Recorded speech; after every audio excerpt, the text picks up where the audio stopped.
በመቀጠል የተከበሩ ዶክተር ደሳለኝ ጫኔ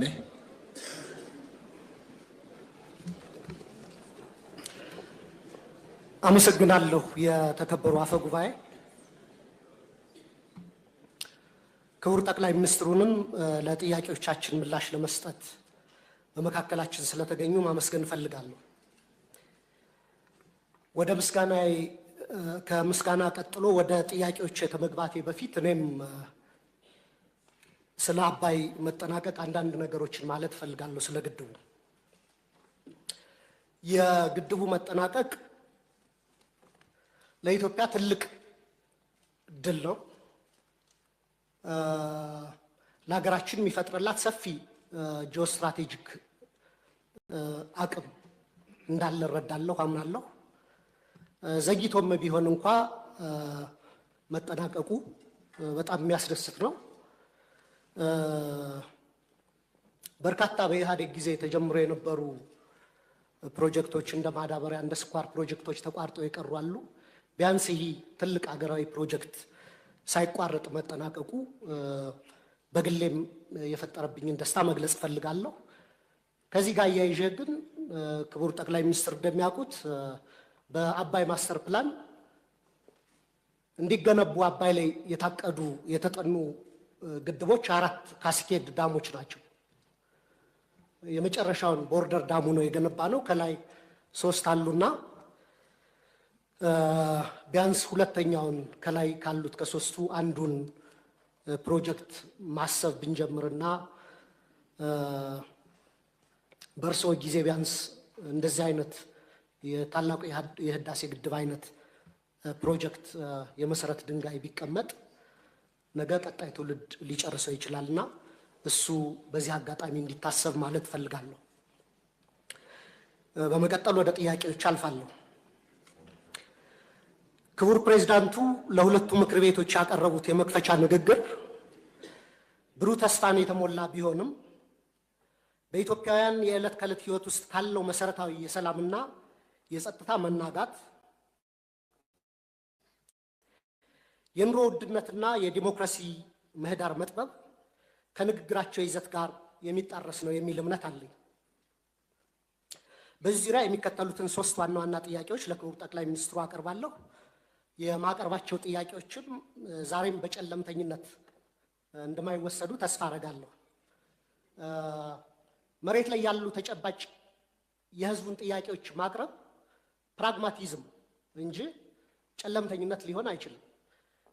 በግል ፐርሰናል ህይወቴም ቢሆን በፖለቲካ ኤክስፒሪየንስም ጨለምተኛ አይደለሁም፣ ተስፈኛ ነኝ። ጥያቄዎቹን ማነሳ ግን የህዝብ ጥያቄዎች ተገቢውን ትኩረትና ምላሽ እንዲያገኙ ስለሚገባ ነው። ስለዚህ ከ3 ጥያቄዎች የመጀመሪያው በሀገር ውስጥ መረጋጋትና በሰብአዊ መብቶች ዙሪያ ያተኩራል። ክቡር ፕሬዝዳንቱ በንግግራቸው የተቀናጀ የብሔራዊ ጸጥታ ማዕቀፍ ለመፍጠር እየተደረገ ያለውን ጥረት ቢገልጹ በአማራ በኦሮሚያና በተለያዩ ክልሎች ያሉ ጦርነትና ግጭቶች አሁንም ተባብሰው በመቀጠላቸው ብዙዎችን እየጎዱ ነው። ክቡር ጠቅላይ ሚኒስትሩ እንደ ጸጥታ ኃይሎች መሪነቶ ካለፈው ዓመት ወዲህ በአማራና በኦሮሚያ ክልሎች በእነዚህ ጦርነቶች ምክንያት የተጎዱትን ሲቪሊያኖችና የሲቪሊያን መሰረተ ልማቶች ቁጥር በግልጽ ሊገልጹልን ይችላሉ ወይ? እንዲሁም መንግስት የጸጥታ ችግሮችን ለመፍታት ጽንፈኛና አሸባሪ የሚላቸውን ቡድኖች ከመውጋት ባለፈ ለሁለቱ ክልሎች ከወታደራዊ አማራጭ ውጭ የተለየ ፖለቲካዊ መፍትሄ ለመስጠት ለምን አይሰራም? የኢትዮጵያ ሕዝብ የእርስ በርስ ጦርነት አንገፍግፎታል። በሀገር ውስጥ ተንቀሳቅሶ ሰርቶ መብላት ከብዶታል። አገራችንም እንደ ኮሎምቢያ ከውስጥ ታጣቂዎች ጋር 50 ዓመታትን እየተዋጋች ልትቀጥል አትችልም። ከዚሁ ጋር በተያያዘ በሀገር አቀፍ ደረጃ በስፋት እየተዘገበ ያለው የፖለቲካና የህሊና እስረኞች ጉዳይ እልባት እንዲሰጠው፣ እስረኞችም የተፋጠነ ፍትህ እንዲሰጣቸው በተደጋጋሚ ብንጠይቅም የፖለቲካ አቅጣጫ የተሰጠበት በሚመስል መልኩ በተደጋጋሚ የፍርድ ቤት ቀጠሮ ያለ ፍርድ እየተንገላቱ ነው። ቤተሰቦቻቸውም ከፍተኛ ችግር ላይ ወድቀዋል። የህግ የበላይነት በማስከበር ስም የሚፈጸሙ የዘፈቀደ የፖለቲካ እስሮች ለሚመጣው 7ኛው ዙር ሀገራዊ ምርጫ ፍትሐዊ ነፃና ታማኝነት ያለው እንዳይሆን ላለማድረጉ መንግስት ምን ዋስትና ይሰጣል? ሁለት ስለ ኢኮኖሚ ሁኔታና የኑሮ ውድነት መንግስት የሀገር ውስጥ የምርት እድገትና የዋጋ ግሽበት ዝቅ ማለቱን ቢገልጽም የዜጎች ኑሮ ሁኔታ በከፍተኛ ደረጃ ከዕለት ወደ ዕለት እየተባባሰ ነው። የዓለም ባንክ በቅርቡ ያወጣው መረጃ እንደሚጠቁመው የኢትዮጵያ የድህነት ምጣኔ በሁለት ዲጂት አድጎ ወደ 43% እንደሚያሻቅብ ገልጿል። ይህ ማለት ከሁለት ኢትዮጵያውያን አንዱ በድህነት አረንቋ ውስጥ ይገኛሉ ማለት ነው።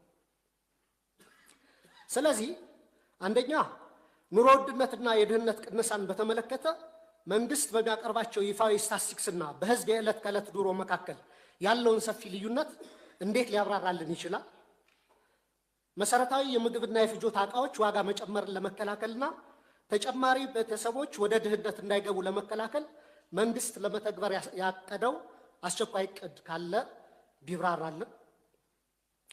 ሁለተኛ ስለ ውጭ ዕዳና የማክሮ ኢኮኖሚ መረጋጋትን በተመለከተ ነው። ኢትዮጵያ ለፋይናንስና ለማክሮ ኢኮኖሚ መረጋጋቷ ከፍተኛ ስጋት የሆኑባት ከባድና ዘላቂነት የሌላቸው የውጭና የሀገር ውስጥ ዕዳ ፈተናዎች ተደቅነውባታል። ሀገሪቱ በአሁኑ ወቅት ከፍተኛ የዕዳ ጫና ወይም ዴት ዲስትረስ ውስጥ የምትገኝ ሲሆን በቡድን 20 የጋራ ማዕቀፍ ውስጥ ውስብስብ የሆነ የዕዳ ማስተካከያ ወይም ሪስትራክቸሪንግ ሂደት እያካሄደች ነው። ከዩሮቦንድ አበዳሪዎች ጋር ሲካሄድ የነበረው ተስፋ ሰጪ የዕዳ መልሶ ማዋቀር ንግግሮችም መበላሸታቸው ተዘግቧል። በውጭ ምንዛሪ ገበያው በባንክና በትይዩ ገበያው መካከል ያለው ክፍተት ከቀን ወደ ቀን እየሰፋ ነው። ከነዚህ ተግዳሮቶች አኳያ መንግስት ማህበራዊ ወጪዎችን ሳይቀንስ ያሉብንን ከፍተኛ የውጭ ዕዳ ለመክፈል እና የፋይናንስ ክፍተቱን ለመሸፈን እየሰራ ያለው ስራ ምንድን ነው? በመጨረሻ ከውጭ ግንኙነትና ከባህር በር ጉዳይ የሚያያዙ ነው። መንግስት የቀይ ባህርን ማስመለስ ጉዳይ እንደ ህልውና ጉዳይ በማቅረብ ዋና ትኩረቱንና የፖለቲካ ጉልበቱን ከአጣዳፊ የውስጥ ቀውሶች በተለይም ከባድ የጸጥታና የኢኮኖሚ ችግሮችን ከመፍታት ይልቅ በውጭ ጉዳይ ላይ እንዲያርፉ በማድረግ በትችት አቅራቢዎች ዘንድ የህዝብን ትኩረት ከውስጥ አጣዳፊና አሳሳቢ ችግሮች ለመቀየር የተደረገ ጥረት ነው የሚል አስተያየት እንዲሰጥ አድርጓል።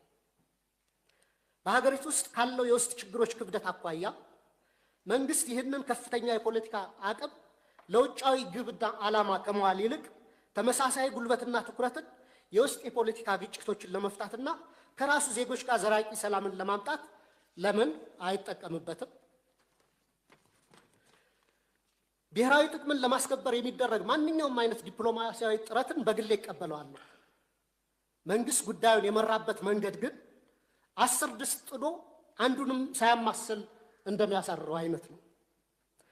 መጀመሪያ ከኤርትራ ጋር ሰላም ተፈጠረ፣ የወደብ መጠቀም ውስጥ እንገባለን ተብሎ መንገዶችን ወደ ማደስ ተጀምሮ ነበር። እሱ በምናውቀው መንገድ ተቋረጠ። ከዛ ከሶማሊላንድ ጋር ውል ተፈጸመ።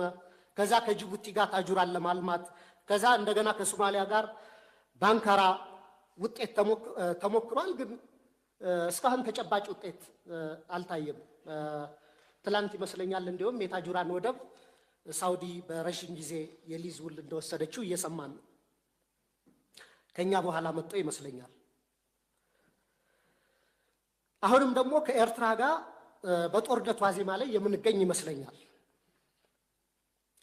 በሁለቱ ሀገራት በኩል የተሟላ የጦርነት ዝግጅት እየተደረገ እንደሆነ በዓለም አቀፉ ማህበረሰብ ዘንድ በሰፊው ተዘግቷል። የፌዴራል መንግስቱ ከትግራይ ኃይሎች ጋርም ከፍተኛ መካረር ውስጥ እንደገባ ግልጽ ነው። ክቡር ጠቅላይ ሚኒስትር፣ ሁላችንም ካለፈው ጥፋቶቻችን ለምን አንማርም? እንደ ሀገር ስንት ትውልድ በጦርነት እየበላን እንቀጥላለን?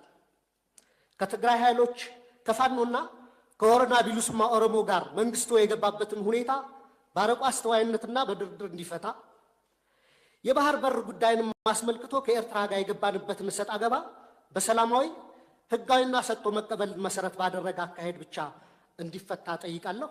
አመሰግናለሁ። እናመሰግናለን። በመቀጠል የተከበሩ መሐመድ ቆቤ።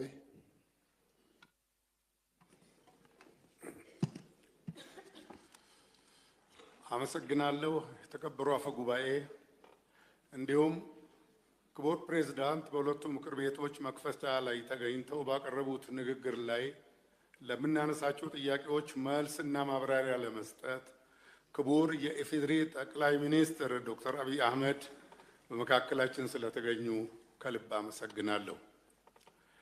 እንደሚታወቀው የሁሌም እድሏ ሁለንተናዊ ማንነቷና መታወቂያ አርማዋ ለጠላት አለመንበርከክ፣ ለችግሮች አለመረታትና ሁሉንም እንቅፋቶች በአሸናፊነት መወጣት የሆነችው ውዲቱና ውቢቷ የታሪክ የባህልና የተፈጥሮ ሀብት ባለጸጋና የጀግና ልጆች እናት የሆነችው ሀገራችን ኢትዮጵያ በእርስዎ በአርቆ አሳቢ ልጇ ብልህ አመራርና በክንደ ብርቱ ልጆቿ የተባበረ ጥረት ወደ አዲስና ብሩህ የታሪክ ምዕራፍ መሸጋገር ጀምራለች።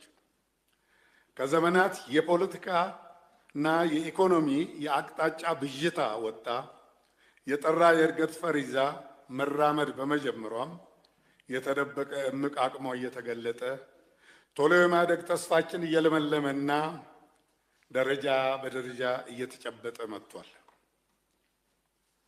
በዚህ ረገድ የኢትዮጵያ ሕዝቦች የጉልበት፣ የእውቀት፣ የገንዘብ፣ የላብ፣ የእንባና የደም ውጤት የሆነው የታላቁ ህዳሴ ግድብ ግንባታ መጠናቀቅ የኢትዮጵያ ሕዝቦች ከተደመርን፣ ከተባበርን፣ ተስማምተንና ተደማምጠን፣ ተናበንና እጅ ለእጅ ተያይዘን የአገር ጥቅምን አስቀድመን ከሰራን ምንም የሚሳነን እንደሌለ ያረጋገጠ ታሪካዊ ክንውን ነው። ይህ ድል የፈጠረብን ልዩ ደስታና ከፍተኛ የመነሳሳት ስሜት ልባችንን እያሞቀ ባለበት ሁኔታ እርስዎ እዛው በግድቡ የታሪክ ምንጣፍ ላይ ቆመው ለሕዝብ ያበሰሯቸው ሜጋ ፕሮጀክቶችና በየልማት መስኩ መመዝገብ የጀመሩ የብልጽግና መሰረቶች እንደዚሁም የወል ትርክትን በማጉላትና አብሮነታችንን በማጠናከር ረገድ እየታዩ ያሉ ተስፋ ሰጪ ሁኔታዎች የአገራችን የማንሰራራት ዘመን የማዕዘን ድንጋዮች በመሆናቸው ልዩ ግምት የምንሰጣቸው ናቸው። ከዚህ አንጻር የፓርላማ አባላት በሰሞኑ ጉብኝታችን በቦሌ ለሚ የኢንዱስትሪ ፓርክ ውስጥ ወደ ስራ በገቡ ዘመናዊ ፋብሪካዎችና በክቡር አቶ አብዱልሐኪም መሐመድ ባለቤትነት በተቋቋመው ኤኤምጂ ሆልዲንግስ ዘርፈ ብዙ የግል የኢንዱስትሪ ፓርክ ውስጥ ያየነው አስደናቂ የኢንዱስትሪ አብዮት የተስፋ ችቦ ከሌሎች የልማት ስራዎቻችን ጋር ተዳምሮ አገራችን ወደ አዲስ ምዕራፍ እየተሸጋገረች ለመሆኑ አንድ ማሳያ ነው። በእርግጥም በእርስዎ አመራር በመንግስትና ለሀገራቸው እድገት በጽናት በቆሙ ዜጎች የጋራ ጥረት በሀገራችን እየታየ ያለው ለውጥ ብሩህ ተስፋን የፈነጠቀ ብቻ ሳይሆን የሚታይና የሚጨበጥ ነው። ሆኖም ግን እነዚህን ግልጽ የለውጥ ፍሬዎች ለማየት ያልቻሉ በጥላቻና በቅናት የታወሩ ባህር ውስጥ እየኖሩ የማይረጥቡ አሳዎች እንዳሉ እሙን ነው። በጥላቻና በቅናት የታወሩ ባህር ውስጥ እየኖሩ የማይረጥቡ አሳዎች ዓለም ያመነውንና ያደነቀውን የለውጥ ጉዞ የድል ፍሬዎች መካድ ወይም ማየት አለመቻል ማለት ሁለት እጅን ወደ ላይ ዘርግቶ የፀሐይ ብርሃን ምድር ላይ እንዳይደርስ ለመጋረድ እንደመሞከር ያለ ከንቱ መስክ የተሰማሩ በከንቱ የሚዳክሩ ወገኖች የሚታዘንላቸው ናቸው። ልፋ ያለው በህልሙ ግንድ ተሸክሞ ሲዞር ያድራል እንዲሉ አይናቸውን በጨው ታጥበው በጥፋት ሚዲያዎች ላይ እየወጡ በቅሎ ሰማይን ስትረግጥ በአይናችን በብረቱ አይተናል፣ እንዳትወልድም ከረገሟቱ ወገኖች ጋር ነበርን እያሉ ያለ ሀፍረት በሚለፈልፉ የሐሰት ወሬ ፈብራኪና አሉባልታ አራጋቢ መንጋዎች ጩኸት ደማቁ የኢትዮጵያ ወደፊት ጉዞ አይደበዝዝም፣ አይገታምም። ዘመን የሻረውንና ታሪክ ያነወረውን ያረጀ አፈጀ ዓላማ አንግበው ከሕገ መንግሥታዊ አግባብ ውጪ ስልጣንን በኃይል ለመቆጣጠር በሚያልሙና በጌቶቻቸው ከንቱ መፍጨርጨርም የብልጽግና ጉዟችን አይደናቀፍም።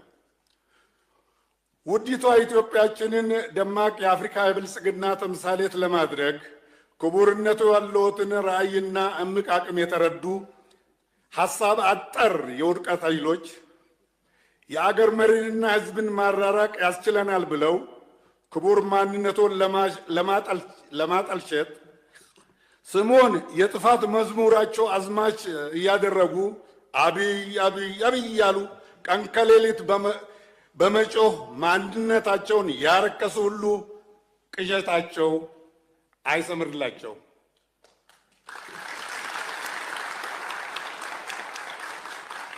ኦሮሞ እንደሚተርተው አርቢ ቆሬን ወራንቴፍ ሂኖኮሉ ዝሆን እሾ ስለወጋው አያነክስም። እንኳን ስለመነከሱ እሾ ስለመሮሩም አያስብም። ጉዟችን ይቀጥላል። የእድገት ፍላጎታችን እስከ መጨረሻው የድል ሰገነት ድረስ በትውልድ ቅብብሎች ይረጋገጣል። ይህን ካልኩ በኋላ ክቡር ጠቅላይ ሚኒስትር ወደ ጥያቄ ስገባ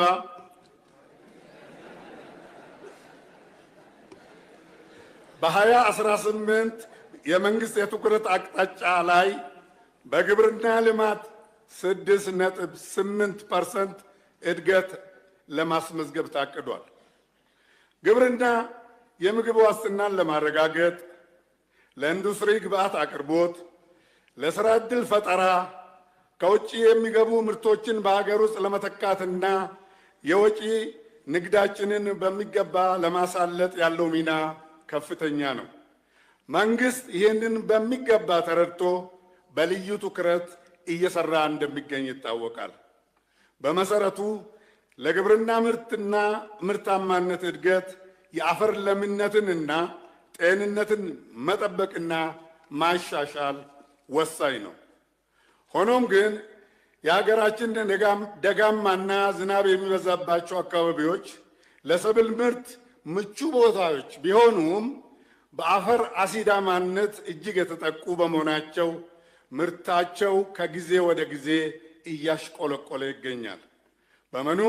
በመሆኑም ክቡር ጠቅላይ ሚኒስትር በ2018 ዓ.ም የትኩረት አቅጣጫ ላይ ለአፈር ለምነትና ጤንነት ጠንቅ የሆነው የአፈር አሲዳማነት ችግርና መፍትሄው ጎልቶ ያልተቀመጠ በመሆኑ ይህንን የተቀመጠውን ግብ እንዴት ለማሳካት ታስቧል? በተጨማሪም ከተረጂነት ወደ አምራችነት ብሎም የምግብ ሉዓላዊነትን ለማረጋገጥ የተጀመረው ስራ የእስካሁን አፈጻጸም በምን ደረጃ ላይ ይገኛል? አመሰግናለሁ። እናመሰግናለን። በመቀጠል የተከበሩ ገነት ቤቴ።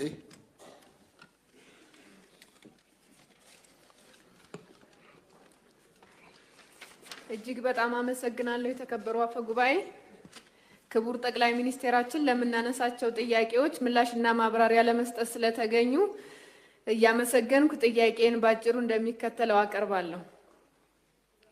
በጤናው ዘርፍ መከላከልን መሰረት ያደረገ እና አክሞ የማዳን የጤና ፖሊሲን እየተከተልን ከመሆኑም በላይ በዘርፉ በርካታ ተግባራትም እየተከናወነ እንደሚገኝ ይታወቃል። ክቡር ጠቅላይ ሚኒስቴር፣ የመድኃኒት አቅርቦትና አስተዳደር ጉዳይ እንዲሁም የመድኃኒት ዋጋ ውድነት ጋር ተያይዞ ከፍተኛ ውስንነት ይስተዋላል። በመሆኑም በዘርፉ ችግሩን በዘላቂነት ለመፍታት የመንግስት እቅድ ምንድን ነው? በጣም አመሰግናለሁ። እናመሰግናለን። በመቀጠል የተከበሩ ዮሐንስ መስፍን። አመሰግናለሁ። የተከበሩ አፈ ጉባኤ፣ እንዲሁም ክቡር ጠቅላይ ሚኒስትር ከተከበረው የሕዝብ ተወካዮች ምክር ቤት ለሚነሱ ጥያቄዎች ምላሽና ማብራሪያ ለመስጠት በመካከላችን ስለተገኙ ከልብ አመሰግናለሁ። ጥያቄን በጽሁፍ እንደሚከተለው ባጭሩ አቀርባለሁ።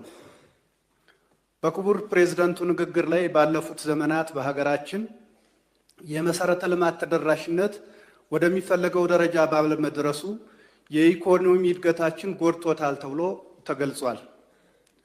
በሀገራችን መሰረተ ልማት ሁለት ግብ ያለው ሲሆን አንደኛው ግቡ የኢኮኖሚ እድገትን ማፍጠንና ማቀላጠፍ ሲሆን ሌላኛው ደግሞ የዜጎችን አኗኗር ማሻሻልና ማዘመን መሆኑ በግልጽ ተመላክቷል። ክቡር ጠቅላይ ሚኒስትር፣ ከፕሮጀክቶች አፈጻጸም አኳያ ባለፉት የለውጥ ዓመታት ብዙ መሻሻል የመጣ ቢሆንም ከትናንት የወረስነው ዕዳ ሰፊ በመሆኑ አሁንም ትኩረት የሚሹ ጉዳዮች አሉ። የመንገድ፣ የመስኖ፣ የንጹህ መጠጥ ውሃ፣ የመብራትና የቴሌ ተደራሽነት ጉዳይ በትኩረት መታየት ያለበት ሲሆን በተለይም ተጀምረው በተያዘላቸው ጊዜ ገደብ ያልተጠናቀቁና በተለያዩ ምክንያቶች እየተጓተቱ ህዝብን ለምሬት እየዳረጉ ያሉ ፕሮጀክቶች ተጠናቀው ህዝቡ ተጠቃሚ የሚሆንበትን አግባብ በተመለከተ የተቀመጠ አቅጣጫ ካለ ማብራሪያ ቢሰጥበት እጅግ በጣም አመሰግናለሁ። እናመሰግናለን። በመቀጠል የተከበሩ ነጋሴ ባይሳ። አመሰግናለሁ። የተከበረው አፈ ጉባኤ፣ ክቡር ጠቅላይ ሚኒስትር ዶክተር አብይ አህመድ በሁለቱ ምክር ቤቶች የመክፈቻ ስነ ስርዓት ላይ ክቡር የኢፌዴሪ ፕሬዝዳንት ታዬ አጽቀሥላሴ የመንግስትን የ2018 በጀት ዓመት የትኩረት አቅጣጫዎች ላይ በተመለከተ ባቀረቡት ንግግር ዙሪያ ለምናነሳቸው ጥያቄዎች ምላሽና አስተያየት ለመስጠት በመካከላችን ስለተገኙ እጅግ አመሰግናለሁ። ጥያቄዎቼ እንደሚከተለው አቀርባለሁ። በሀገራችን ኢትዮጵያ የሚገኙ ቴክኒክና ሙያ ተቋማት በክህሎት በእውቀትና ቴክኖሎጂ ፈጠራን ባለቤቶች እንዲሆኑ እንዲሁም ብቁ የሰው ሀብት በማፍራት ቀጣይ ዲጂታል ኢትዮጵያን እውን ለማድረግ የሚችሉ ተቋማት እንዲሆኑ እንደሚሰራ በክቡር ፕሬዝዳንት ንግግራቸው ተብራርቷል። ክቡር ጠቅላይ ሚኒስትር፣ በሀገራችን የሚገኙ የቴክኒክ ኮሌጆችን ዓለም አቀፍ ስታንዳርዶችንና የጥራት ማመዘኛዎችን አሟልቶ ወደ ኢንዱስትሪ ዘርፍ ለመሰማራት እንዲሁም በሌሎች ሀገራት ተፈላጊና ተወዳዳሪ የሚሆኑ የበቁ የሰው ሀብት ለማምረት እንዲቻል በቀጣይ ሁሉንም ኮሌጆች ወደ ተመሳሳይ ደረጃ ለማቀራረብ በራሳቸው ገቢ ማመንጨት የሚችሉ ተቋማትን ለማፍጠር ምን እንደታሰበ ማብራሪያ ቢሰጥበት። በሌላ በኩል በውጭ ሀገር የስራ ዕድል የተፈጠረላቸውን ዜጎቻችን መንግስት በልዩ ትኩረት መከታተል፣ ደህንነታቸውን ለመጠበቅ እና ተጠቃሚነታቸውን ለማረጋገጥ እንደሚሰራ ክቡር ፕሬዝዳንት በንግግራቸው አጽንኦት እንደሰጡ መግለጻቸው ትክክልና ተገቢ ሆኖ በሀገር ውስጥም የስራ አጥ ዜጎችን የስራ ባህል ለማሳደግና በስፋት የስራ ዕድል ተጠቃሚ እንዲሆኑ ለማስቻል በመንግስት በኩል የታቀደውና የተቀመጠ አቅጣጫ ምን እንደሆነ ማብራሪያ ቢሰጠን። አመሰግናለሁ። ገለቶማ። እናመሰግናለን። በመቀጠል የተከበሩ ኢያሱ ሳላ።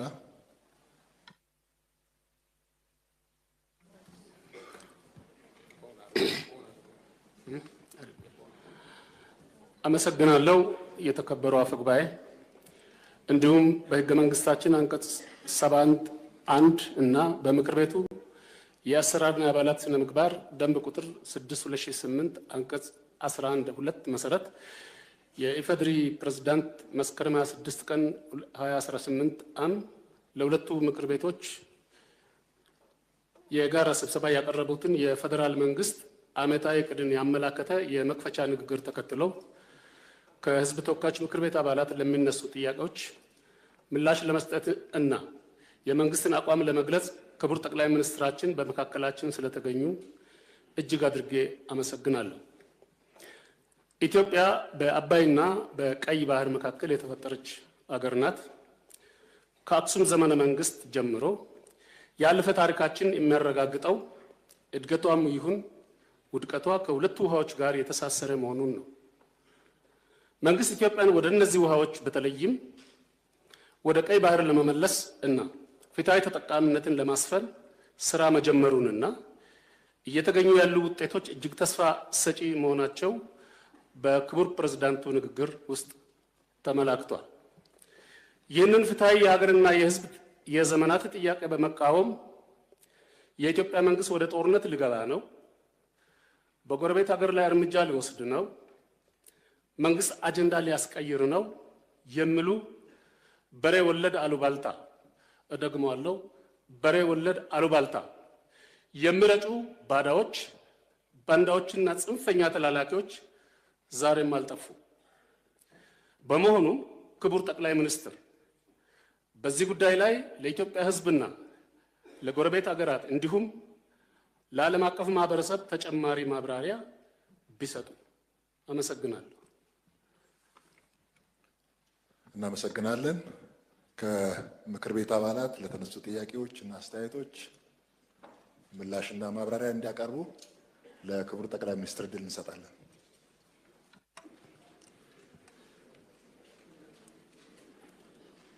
የተከበሩ አፈ ጉባኤ፣ የተከበራችሁ የምክር ቤት አባላት፣ ክቡር ፕሬዝዳንት ታዬ አጽቀሥላሴ ለዚህ ዓመት የሥራ ክንውን በዋና ዋና የመንግስት አቅጣጫዎች ላይ ባደረጉት ንግግር ላይ ለተነሱ ጥያቄዎች ምላሽ ለመስጠት እድል ስላገኘው እኔም እጅግ አድርጌ ማመስገን እፈልጋለሁ።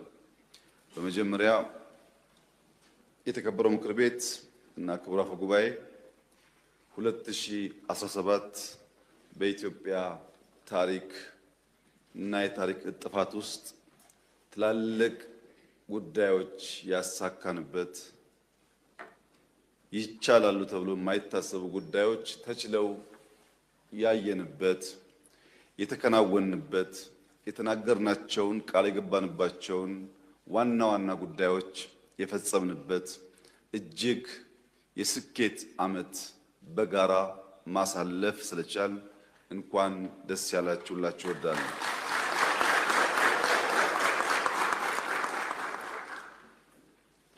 የተነሱ ጥያቄዎች ከመመለሴ በፊት የኢትዮጵያ ሆም ግሮውን ሪፎርም አጀንዳ ይዞ የተነሳቸው ዓላማዎችና ያስገኛቸው ውጤቶች አጠር አድርጌ ለመግለጽ፣ ሁላችሁም እንደምታስታውሱት የኢትዮጵያ ኢኮኖሚ ግብርና መር የሚል ፖሊሲ ይከተል ነበር። ግብርና መምራቱ ስህተት ወይም ነውር ባይሆንም እንደ ኢትዮጵያ ላለ ኢኮኖሚ በአንድ ሴክተር መሪነት ላይ ተንተርሶ መስራት ካለንበት የድህነት አረንቋ በፍጥነት ሊያወጣን አይችልም። ብዝሃ ዘርፍ እና ብዝሃ ተዋናይ የኢኮኖሚ አቅጣጫ መከተል አለብን የሚል እምነት ተይዞ የተነደፈው ፖሊሲ በእጅጉ ውጤታማ እየሆነ እንዳለ ሁላችሁም የምትገነዘቡት ጉዳይ ነው። ከግብርና መር ራሱ ግብርና አንድ ሴክተር ሆኖ፣ ኢንዱስትሪ ሁለተኛው ሴክተር ሆኖ፣ ማይኒንግ ሶስተኛው ሴክተር ሆኖ፣ ቱሪዝም አራተኛው ሴክተር ሆኖ፣ ቴክኖሎጂ አምስተኛው ሴክተር ሆኖ፣ ሌሎች ሴክተሮች ሳይዘነጉ እነዚህ አምስት ግንባር ቀደም የተሰናሰሉ ሴክተሮች ግን ብዝሃ ዘርፍ ሆነው ቢመሩ የኢትዮጵያን ኢኮኖሚ በፈጠነ መንገድ ሊያሻሽሉ ይችላሉ የሚል እምነት ነበረን። ግብርና ለኢንዱስትሪ ግብአት ነው። ማይኒንግ ለኢንዱስትሪ ግብአት ነው። ኢንዱስትሪ ደግሞ ግብርናን የሚያፋጥን ማሽን ፈጣሪ ነው። ማይኒንግን ለመጠቀም የሚያስችሉ ቴክኖሎጂዎች የሚፈጥረው ደግሞ ኢንዱስትሪ ነው። ቴክኖሎጂ እዛ ታክሎበት ብዝሃ ዘርፍ መሆኑ የኢትዮጵያ ኢኮኖሚ አሁን በታየው መንገድ ስር ነቀል ለውጥ እንዲያመጣ የሚያስችል ተጨባጭ ውጤት እያስገኘ መሆኑን ያሳያል። ብዝሃ ተዋናይ ደግሞ ያልነው መንግስት አንድ ኢኮኖሚ አንቀሳቃሽ ኃይል ሆኖ ብቻውን ሳይሆን መንግስት ከግል ሴክተር ጋር ተሳስሮ፣ ብቻውን ሳይሆን መንግስት ከህዝብ ጋር ተሳስሮ፣ መንግስት ከአጋር ድርጅቶች ሲቪክ ሶሳይቲ ጋር ተሳስሮ የኢትዮጵያን ልማት በየፈርጁ ማፋጠን አለበት የሚል እምነት ተይዟል። በተለይ ፓብሊክ ፕራይቬት ፓርትነርሺፕ የሚባለው ሀሳብ በሀሳብ ደረጃ ያለ ቢሆንም ፓብሊክ ፒፕል ፓርትነርሺፕ ግን በመንግስት ደረጃ ግልጽ አቅጣጫ የተቀመጠለት ከለውጡ በኋላ ነው። በፓብሊክ ፒፕል ፓርትነርሺፕ ኢትዮጵያ በርካታ ጉዳዮች ያሳካች ቢሆንም ከነሱ መካከል አንዱን ብቻ ለመጥቀስ የግሪን ሌጋሲ እንቅስቃሴ ባለፈው ዓመት በ2017 መገባደጃ አካባቢ በሪፖርት እንደሰማችሁት 48 ቢሊየን ችግኞች ኢትዮጵያ ተክላለች። ይሄም በዓለም ላይ ትልቁ አፎረስቴሽን ነው። 48 ቢሊየኑን ከዚህ ቀደም ባነሳሁት መልክ ለእያንዳንዱ ችግኝ $1 ከጅምሩ እስከሚተከልበት ያለው ፕሮሰስ ቢሆን 48 ቢሊየን ዶላር ለክላይሜት ቼንጅ ኢትዮጵያ ኢንቨስት አድርጋለች ማለት ነው። ይህንን የሚያክል ገንዘብ የኢትዮጵያ መንግስት ብቻውን ቢያቅድ ሊያሳካው አይችልም፣ የገንዘብ ውስንነት ስላለ። የኢትዮጵያ መንግስት ከግል አጋር ከግል ሴክተር ጋር ቢተባበር ሊያሳካው አይችልም፣ ከአጋሮች ጋር ቢተባበር ሊያሳካው አይችልም። ማንም ሀገር 48 ቢሊዮን ዶላር በብድርም ይሁን በእርዳታ ለኛ ሊያቀርብልን አይችልም። ነገር ግን ከ25 ሚሊዮን በላይ የሚገመቱ ኢትዮጵያውያን በየዓመቱ ሳይታክቱ ጉልበታቸውን ጊዜያቸውን ሰጥተው ስለሰሩ ያን የሚያክል ሀብት ያስወጣ የነበረን ስራ በመንግስትና በህዝብ የተቀናጀ ትብብር ማሳካት ተችሏል። ፐብሊክ ፒፕል ፓርትነርሺፕ ሲባል እንደዚህ ያለ ትላልቅ ስራዎች ለመስራት የሚያስችል አቅም ያገኘንበት ነበር ተብሎ ሊወሰድ ይችላል። በድምሩ የሆም ግሮን ሪፎርም አጀንዳ ብዝሃ ዘርፍና ብዝሃ ተዋናይ ሆኖ መምራት አለበት የሚለው ፖሊሲ ትክክለኛ ሐሳብ መሆኑን በተግባር በውጤት ያረጋገጥንበትና ይህንን ማጠናከርን የምንቀጥል መሆኑን ለመግለጽ እወዳለሁ። በሪፎርሙ ዋና ዋና ዓላማዎች ተብሎ የተለዩ አሉ። ከነዚህ መካከል አንደኛው ዓላማ የማክሮ ኢኮኖሚ መዛባትን ማድረቅ ነው። የኢትዮጵያ ማክሮ ኢኮኖሚ ተዛብቶ የቆየ ነው። መንግስት ለውጥ ሲካሄድ የተዛባ ማክሮ ኢኮኖሚና ከፍተኛ ዕዳ ነው የተቀበለው። ያን ማድረቅ አንዱ ዓላማው ነበር። ሁለተኛው የንግድና ኢንቨስትመንት ከባቢን ማሻሻል ማዘመን ነው። ቴክኖሎጂ መጠቀም፣ ከባቢን ማሻሻልና ለኢንቨስትመንት ምቹ ማድረግ ሁለተኛ ዓላማው ነው። ሶስተኛ ዓላማው የዘርፎች ምርታማነትና የመወዳደር አቅማቸውን ማሳደግ ነው። ምርታማነት ብቻ ሳይሆን እንዲወዳደሩ በገበያ ውስጥ በቂ ሀብት ማምጣት እንዲችሉ ማስቻል ነው። አራተኛው የማስፈጸም አቅማችንን ማሳደግ ነው። እንደ መንግስት እንደ ህዝብ ያለን አቅም መሻሻል ማደግ ስላለበት እሱን ማሳደግም ዓላማ ያደረገ ነው። አምስተኛ ዘላቂ የፋይናንስ ስርዓትና ኳሊቲ ግሮዝ ማረጋገጥ ነው። ኳሊቲ ግሮዝ ሲባል ከውጭ በሚገኙ የኮመርሻል ሎን የሚሰሩ ስራዎች ሳይሆኑ ልክ እንደ ኮሪደር ዴቨሎፕመንት ያለ በጣም ሰፋፊ ስራ አንድም ብድር ከውጭ ሳይመጣ የኢትዮጵያን አቅም ተጠቅሞ ቀን ከሌት በመስራት ሀገር መለወጥና ማሳደግ ስለሚቻል በኮመርሻል ብድር ላይ የተመሰረተውን እድገት በተለየ ዳይሜንሽን መምራት መቻል ማለት ነው። እነዚህና ሌሎች በርካታ ዓላማዎች የያዘ ነበር የሪፎርም ጅማሮና አጀንዳው። ምን ውጤት አስገኘ የሚለውን ለማየት በመጀመሪያ አንዱ የማክሮ ኢኮኖሚ ስብራት ገቢ ነበር። ገቢን ለማሻሻል ዘመናዊ ቴክኖሎጂ ራሱን የቻለ ሪፎርም በፕራይም ሚኒስትር ኦፊስ የሚመራ የስትሪንግ ኮሚቴ ተቋቁሞ ሰፋፊ ስራዎች ተሰርተዋል። አመርቂ ባይባልም ከፍተኛ ለውጥ መጥቷል። የኢትዮጵያ መንግስት ገቢ ተሻሽሏል። በለውጡ ጊዜ 170 ቢሊዮን ብር ነበር የመንግስት ገቢ። በዚህ ዓመት 1 ትሪሊዮን ብር ይጠበቃል። ስለዚህ ለውጥ አለ ማለት ነው። ሁለተኛው ኤክስፖርት ማሻሻል፣ በኋላ በቁጥር መጣበታለሁ። ኤክስፖርትም በከፍተኛ ደረጃ ለውጥ አምጥቷል። ግን በቀለለ መንገድ ምክር ቤት እንዲገነዘብ ከአምና በፊት ሪፎርም ሳንጀምር 2016 ዓመቱን ሙሉ ኤክስፖርት ያደረግነውን አማውንት በዚህ ዓመት በ4 ወር ብቻ ኤክስፖርት አድርገናል። የዚህ ዓመት 4 ወር ከአንድ ዓመት በፊት የነበረውን የዓመቱን ኤክስፖርት ሸፍኗል ማለት ሪፎርሙ የሚጨበጥ ውጤት አምጥቷል ማለት ነው። ዕዳን በሚመለከት ኢትዮጵያ በከፍተኛ ዕዳ ውስጥ ትገኛለች የተባለው እውነት ነው። ግን በንጽጽር እና በቁጥር ማየት ጠቃሚ ይመስለኛል። ኢትዮጵያ ውስጥ አፍሪካ ውስጥ አንደኛ፣ ሁለተኛ፣ ሶስተኛ የሚባሉ ኢኮኖሚዎች ከኢትዮጵያ በብዙ እጥፍ ዕዳ አለባቸው። አንዱ ሀገር 300 ቢሊዮን ብር ዕዳ አለበት። ሁለተኛው ሀገር 177 ቢሊዮን ብር ዕዳ አለበት። እዚሁ እኛ አካባቢ እንኳን ያሉ ሀገራት ከ78 ቢሊዮን ዶላር በላይ ዕዳ አለባቸው። የኛ ዕዳ ከ23 ቢሊዮን ዶላር አይበልጥም። በንጽጽር ሲታይ ያን ያክል አስደንጋጭ ባይሆንም የኛ መጥፎ የሆነው የብድር የወሰንበት መንገድ ነው። አብዛኛው ብድር ኮመርሻል ሎን ነው። ኮመርሻል ሎን ማለት በአጭር ጊዜ ብዙ መክፈል የሚጠይቅ የብድር ስርዓት ስለሆነ የኛ ጥያቄ የነበረው ያ የብድር ሁኔታ መሸጋሸግ አለበት ነው። እንደተባለውም ለጂ20 ሀገራት ኮመን ፍሬምወርክ የሚባለው ድርድር ሲካሄድ የቆየው ኢትዮጵያ የተበደረችው ኮመርሻል ሎን ወደ ኮንሴሽናል ሎን መቀየር አለበት የሚል ነው።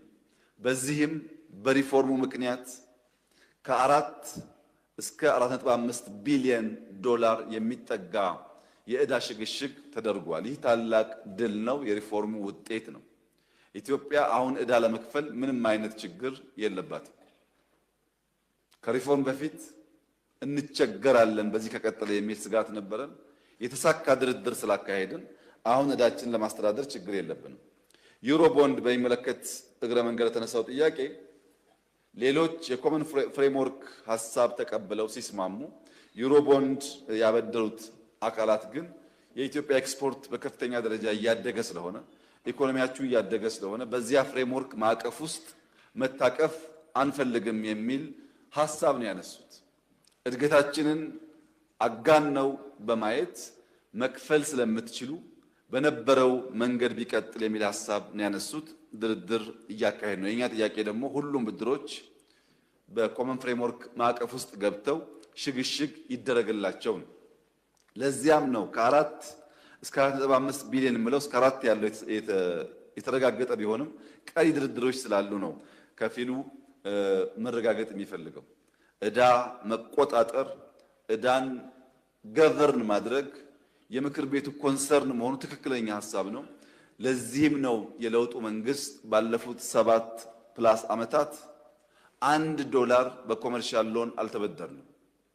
የጸና አቋም ስላለን የኢትዮጵያ ዕዳ መስተካከል ስላለበት የኢትዮጵያ አቅም መውጣት ስላለበትና ለዕዳ ካለን ግምት አንጻር ነው $1 ኮመርሻል ሎን ሳንወስድ እንደዚህ ያሉ ሜጋ ስኬቶች ልናመጣ እየቻል ነው። ሪዘርቭ ታስታውሱ ከሆነ ከለውጡ በፊት በጣም እያሽቆለቆለ ነበር። ከሪፎርም በኋላ የኢትዮጵያ ሪዘርቭ ከ10 እጥፍ በላይ አድጓል። የኢትዮጵያ ሪዘርቭ ከ10 እጥፍ በላይ ያደገው የተሳካ ሪፎርም መምራት በመቻላችን ነው። ኢምፕሎይመንት ተሻሽሏል። አጠቃላይ ግሮዝ በተለይ ባለፈው ዓመትና የዚህ ዓመት በጣም ትልቅ የሚባልና በዓለም ላይ በጣት የሚቆጠሩ 4-5 ሀገራት ያደጉበት የእድገት ደረጃ ነው ኢትዮጵያ ያደገችው፣ ዘንድሮም የምታድገው። ይሄ ሁሉ የመጣው በሪፎርም ነው። ፎሪን ዳይሬክት ኢንቨስትመንት እንዲሻሻል ሰፋፊ ስራ ተሰርቷል። በተለይ በስመ ኢንቨስትመንት ከማግበስበስ ጠቀም ያለ ሀብት ያላቸውና አቅም ያላቸው ግለሰቦች ላይ እናተኩር ብለን በሰራነው ስራ ያው ቅድም ተገለጸው በርካታ ኢንቨስትመንት ወደ ኢትዮጵያ እየመጣ ነው ያለው።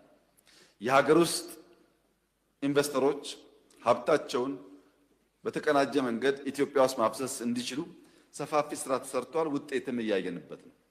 ኢዝ ኦፍ ዱይንግ ቢዝነስ የተጀመረው ሪፎርም ኦቶሜት የተደረጉ ሲስተሞች ያስገኘው ውጤትን ተንተርሶ ለረጅም ጊዜ ቆሞ የነበረው የWTO የአክሴሽን ፕሮሰስም በከፍተኛ ፍጥነት እየሄደ ይገኛል።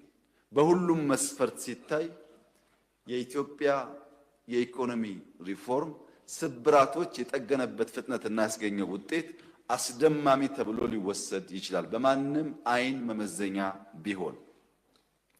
ግብርናን በሚመለከት ሴክተሮች በግርድፉ ለማየት ባለፈው ዓመት 7.3% እድገት አምጥቷል። ራሱ ሴክተሩ ብቻውን 7.3% እድገት አምጥቷል። ነገር ግን በአጠቃላይ የአምና እድገታችን ውስጥ ግብርና 2.3% ሼር አለው። ከጂዲፒ ግሮዝ 2.3% ግብርና ሼር አለው። ምናልባት በዚህ መንገድ በቁጥር ሲገለጥ ሁሉም ሰው እኩል ሊገነዘብ ስለማይችል ጥቂት ምርቶችን ብቻ ወስዶ ለንጽጽር እንዲመች ማሳየት ጠቃሚ ይመስለኛል። ለምሳሌ በ2010 በሪፎርሙ ማግስት የኢትዮጵያ የሩዝ ምርት 1.5 ሚሊዮን ኩንታል ነበር። ኢትዮጵያ ውስጥ ሩዝ ነበር፣ ፎገራ አካባቢ ይመረታል። ያልነበረ ነገር አልነበረም። ግን እንደ ሀገር የምናመርተው 1.5 ሚሊዮን ኩንታል ነበር። ባለፈው ዓመት 63 ሚሊዮን ኩንታል ነው ያመረት ነው። የተከበረው ምክር ቤት በ1.5 ሚሊዮን እና በ63 ሚሊዮን ኩንታል መካከል በሩዝ ምርት የተገኘው ውጤት ለኢትዮጵያ እድገት ያነሰ የሚባል ከሆነ ለእናንተው ፍርዱን መተው እፈልጋለሁ። ሁለተኛ፣ ስንዴ በለውጡ ማግስት ኢትዮጵያ 47 ሚሊዮን ኩንታል ታመርት ነበር። 47 ሚሊዮን ኩንታል ስናመርት ሁላችሁም እንደምታውቁት በየዓመቱ $1 ቢሊዮን ገደማ ከውጭ እናስገባለን ብቻ ሳይሆን ክልሎች ልክ እንደ በጀት ስንዴ ኮታ ይጠብቁ ነበር።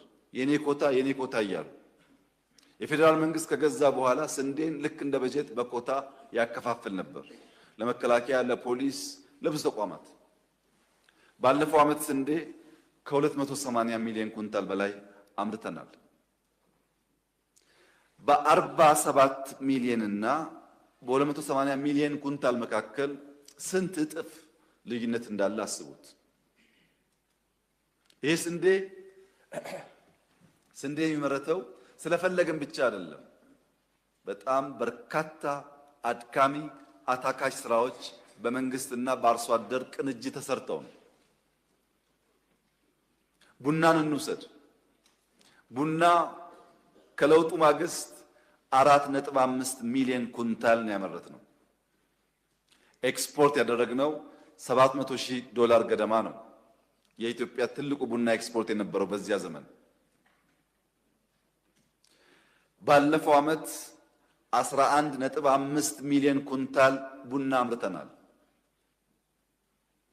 ኢትዮጵያ ውስጥ ያለው የቡና ፍጆታ የሰው ቁጥር እያደገ ስለሆነ አልቀነሰም። ታውቃላችሁ፣ በሀገር ውስጥ ከፍተኛ ኮንሰምፕሽን አለ። ያንን ሸፍኖ $2.5 ቢሊዮን ኤክስፖርት አድርገናል። $700,000 እና በ2.5 ቢሊዮን መካከል ያለ ልዩነት ለመገንዘብ ማንም ሰው የሚቸገር አይመስለኝም። ግብርና ላይ ያመጣነው ውጤትና እመርታ ግብርና መር ካልንበት ዘመን ጋር ሊወዳደር የሚችል አይደለም። ከፍተኛ ውጤት አምጥተናል። ለዚህ አርሶ አደሮቻችንና የግብርና ኤክስቴንሽን ሙያተኞቻችን ከፍተኛ ምስጋና ይገባቸዋል። ሁለተኛ፣ ኢንዱስትሪ በራሱ አምና 13% አድጓል። ነገር ግን በአምና የጂዲፒ ግሮዝ ውስጥ የኢንዱስትሪ ሼር 3.7% ነው። ከፍተኛ ሼር ነበረው በአምና እድገት ውስጥ። በጣም ተስፋ ሰጪው የኢንዱስትሪ እንቅስቃሴ ደግሞ ማይኒንግ በጂዲፒ ግሮዝ ከነበረው 0.1% ወደ 1% አድጓል። ከፍተኛ እመርታ አምጥቷል። ከዚህ ቀደም የኢንዱስትሪ እድገት ስናወራ የምናወራው የኮንስትራክሽን ሴክተሩን ነበር። ዘንድሮ የማኒፋክቸሪንግ እና የማይኒንግ ሴክተር በዛ ሼር ውስጥ ከፍተኛ ለውጥ ሲያመጡ ኮንስትራክሽን ባለበት ነው ያለው። 3.7% የጂዲፒ ሼር ያለው የማይኒንግ የኢነርጂ እና የማኒፋክቸሪንግ ሴክተር ያመጣው ለውጥ ውጤት ነው። ሽግሽግ እየመጣ ነው ማለት ነው። ከኮንስትራክሽን ወደ ማኒፋክቸሪንግ ለማሻሻል ያለን ጥረት የሚጨበጥ ውጤት እያመጣ ነው። ሰርቪስ 3.1% የጂዲፒ ሼር ነበረው፣ በራሱ 7.5 አድጓል። በድምሩ የአምና እድገት በንጽጽር ሻል ያለ እድገት ተብሎ ሊወሰድ የሚችል ሲሆን በዚህ ዓመት ግን ካለምንም ጥርጥር ደብል ዲጂት ይገባል እድገታችን። ፕሮጀክትን በሚመለከት በጣም በርካታ ውጤቶች ታይተዋል። አንዳንዶቹም በኋላ አነሳለሁ። የኮሪደርም እንዳላችሁት እንደዚሁ በከተማ በገጠር ውጤት እያመጣን እንገኛለን። በዚህ ሪፎርም ምክንያት ግን የኢትዮጵያ ንግድ ባንክ ቦንድ እየተባለ በነበረበት አጋጉል አሰራርና የዕዳ ጫና 900 ቢሊዮን ብር የዕዳ ሽግሽግ ተደርጎ ንግድ ባንክ ከሞት ድኗል። የተከበረው ምክር ቤት ይህንን ጉዳይ እኔ ከምናገረው ባሻገር ከተቋሙ ጋር ብትወያዩበትና ከምን አረንቋ እንደወጡ ብትገነዘቡ ጥሩ ነው። ንግድ ባንክ ፈረሰ ማለት የኢትዮጵያ ፋይናንሻል ሴክተር ጠፋ ማለት ነው። ሪፎርሙ የኢትዮጵያን ፋይናንሻል ሴክተር የታደገ ነበር ተብሎ ሊወሰድ ይችላል። ባለፈው ዓመት በነበረው እድገት ለመጀመሪያ ጊዜ ከናሽናል ባንክ መንግስት 1 ብር ሳይበደር ዓመቱን ጨርሷል። ይሄ በኢንፍሌሽን ላይ ያስከተለው ከፍተኛ ውጤት አለ። አጠቃላይ መንግስትም ከናሽናል ባንክ ሳይበደር ኢኮኖሚውን መምራት የሚያስችል ቁመና እየፈጠረ መሆኑን ያመለክታል። በተጨማሪ የልማት ፋይናንስ እንዲጨምር ተደርጓል። ከፍተኛ ቁጥር ያለው ሀብት መጥቷል። በድምሩ የኢትዮጵያ ሪፎርም እኛ ሪፎርሙን የመራን ሰዎችም አጋር የሚባሉ ዓለም አቀፍ ተቋማትም ከሚያስቡትና ከሚጠብቁት ባሻገር የተሳካ ስራ ነው። ለብዙ ሀገራት ልምድ ሊሆን የሚችል ስራ ነው። ይሄን በግልጽ በዓመታዊ ስብሰባዎቻቸው ወርልድ ባንክ፣ አይኤምኤፍ ብዙ ሀገራት የሚገልጹት ጉዳይ ነው። ወርልድ ባንክና አይኤምኤፍ የኢትዮጵያ ሪፎርም አስደማሚ ነው፣ ያልጠበቅነው ውጤት ተመስግቧል ሲባል ዜናው የማይሰማችሁ ከሆነ የወርልድ ባንክ የኢትዮጵያ ደህንነት ጨምሯል ሲል ዜና የሚሰማችሁ ከሆነ ችግር ነው። ሁለቱንም በሚዛን ማየት ጠቃሚ ይመስለኛል። የውጭ ምንዛሪ ግኝት በሚመለከት የተከበረው ምክር ቤት በደንብ እንዲያስተውል የምፈልገው በኢትዮጵያ ታሪክ ለመጀመሪያ ጊዜ ኤክስፖርት ኦፍ ጉድስ ከኤክስፖርት ኦፍ ሰርቪስ የበለጠ ውጤት አምጥቷል። ለመጀመሪያ ጊዜ ነው። ባለፈው ዓመት ኤክስፖርት ኦፍ ጉድስ 8.3 ቢሊዮን ዶላር ስናመጣ ኤክስፖርት ኦፍ ሰርቪስ ግን 8.1 ቢሊዮን ዶላር አመጣናል። ባለፈው ዓመታት የነበሩ ሪፖርቶች ብታዩ የተገላበጠ ነው። ጉድስ እያደገ ከሄደ የኛን የኤክስፖርት አቅም በእጅጉ የማጠናከር የማሻሻል ሁኔታን ይፈጥራል። ሬሚታንስ 7.4 ቢሊዮን ዶላር ነው ያገኘነው። የውጭ ዳይሬክት ኢንቨስትመንት ከ4 ቢሊዮን ዶላር በላይ ያገኘነው። በርካታ ሴክተሮች ላይ ኢምፖርት ሰብስቲዩሽን የተሳካ ውጤት መጥቷል። ቢሊዮንስ ኦፍ ዶላርስ ተክተዋል። ሌሎች ዘርፎች ያስገኙትን ሀብት ጨምሮ ባለፈው ዓመት በታሪካችን ከፍተኛውን የውጭ ምንዛሪ ያገኘንበትና ሪዘርቫችንን ቅድም እንዳነሳሁት ከ10 እጥፍ በላይ ያደገበት ዓመት።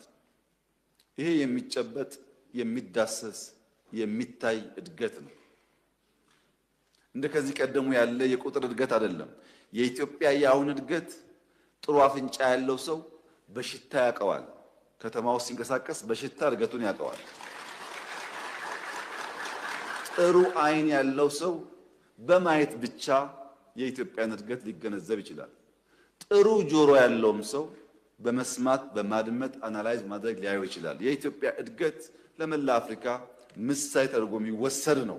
ይሄ ምንም የሚያጠራጥር ጉዳይ ስላልሆነ ወይ አይናችሁን ወይ ጆሮአችሁን ወይ አፍንጫችሁን መጠቀም ብቻ ነው፣ ይታያል ማለት ነው።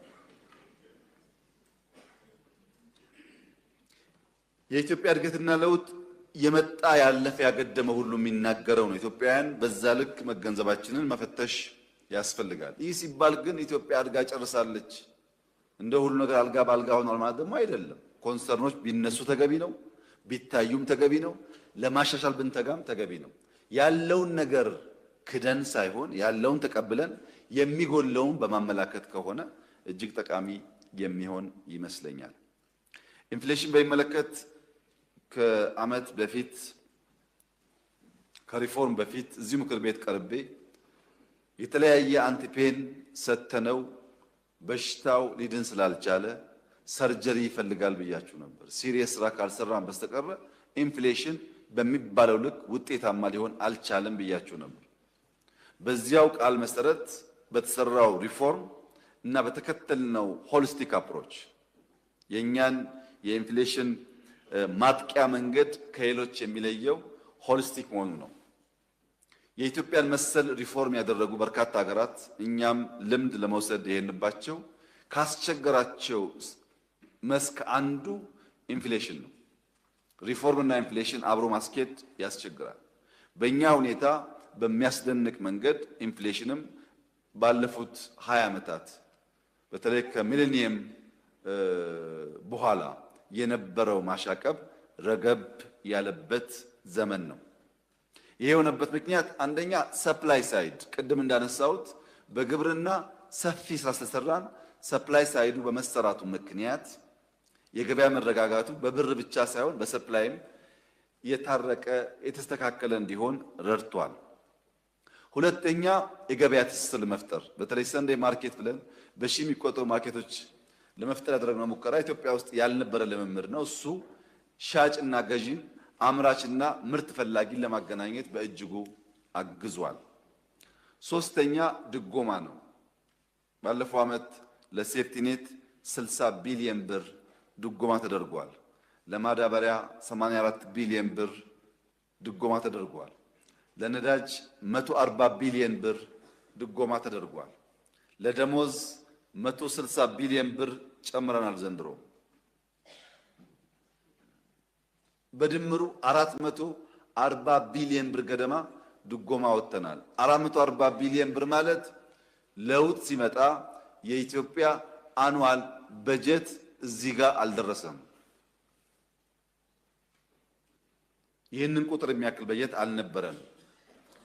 ማዕድ ማጋራት የሚለው ባህል በከፍተኛ ደረጃ የኑሮ ውድነትን ለመከላከል አግዟል። የተማሪዎች ምገባ እጅ አጠር ቤተሰቦች ልጆቻቸውን ቁርስ፣ ምሳ ለማብላት ሳይጨነቁ መላክ እንዲችሉ በእጅጉ አግዟል። የገንዘብ ፖሊሲያችንም እንደዚሁ። ይሄ ተደምሮ የዚህ ወር የኦክቶበር አሁን የዚህ ኦክቶበር የሚባለው ወር ኢንፍሌሽን 11.7% ወርዷል። የምግብ ኢንፍሌሽን 10.2 ነንፉድ የሚባለው 14.2% ነው። በድምሩ 11.7% ከሪፎርሙ ዘመን ጀምሮ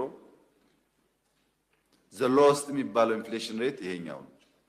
ይሄ ትልቅ አቺቭመንት ስለሆነ እነዚህን የማክሮ ውጤቶች ውጤቱን አቅበን ድሉን አቅበን የሚቀረውን ነገር ደግሞ እየሞላን ብንሄድ የኢትዮጵያን ብልጽግና ለማረጋገጥ የሚያግዝ ይመስለኛል። ያለውን በሙሉ እንዳልነበረ ከወሰድን ሰዎች ደክመው ለፍተው ስለሚሰሩ የሰሩ ሰዎችን ድካም በከንቱ የምናይ እንዳንሆን የመጡ ውጤቶች በደንብ መገንዘብና ማየት በዛ ልክም አፕሪሼት ማድረግ የሚያስፈልግ ይመስለኛል። ይህ ሲባል አሁንም ኢንፍሌሽን በዚህ ዓመት ካለበት 11.7 በጋራ ጥረትና ርብርብ ከ10 በታች እንዲወርድ ይሰራል። ሲንግል ዲጂት መውረድ አለበት። የተገኘው ውጤት ግን አመርቂ ነው ተብሎ ሊወሰድ ይችላል። አንዳንድ ጥያቄዎች ቢገለጹ የተባሉት ለምሳሌ ከማይኒንግ ጋር የሚያያዙ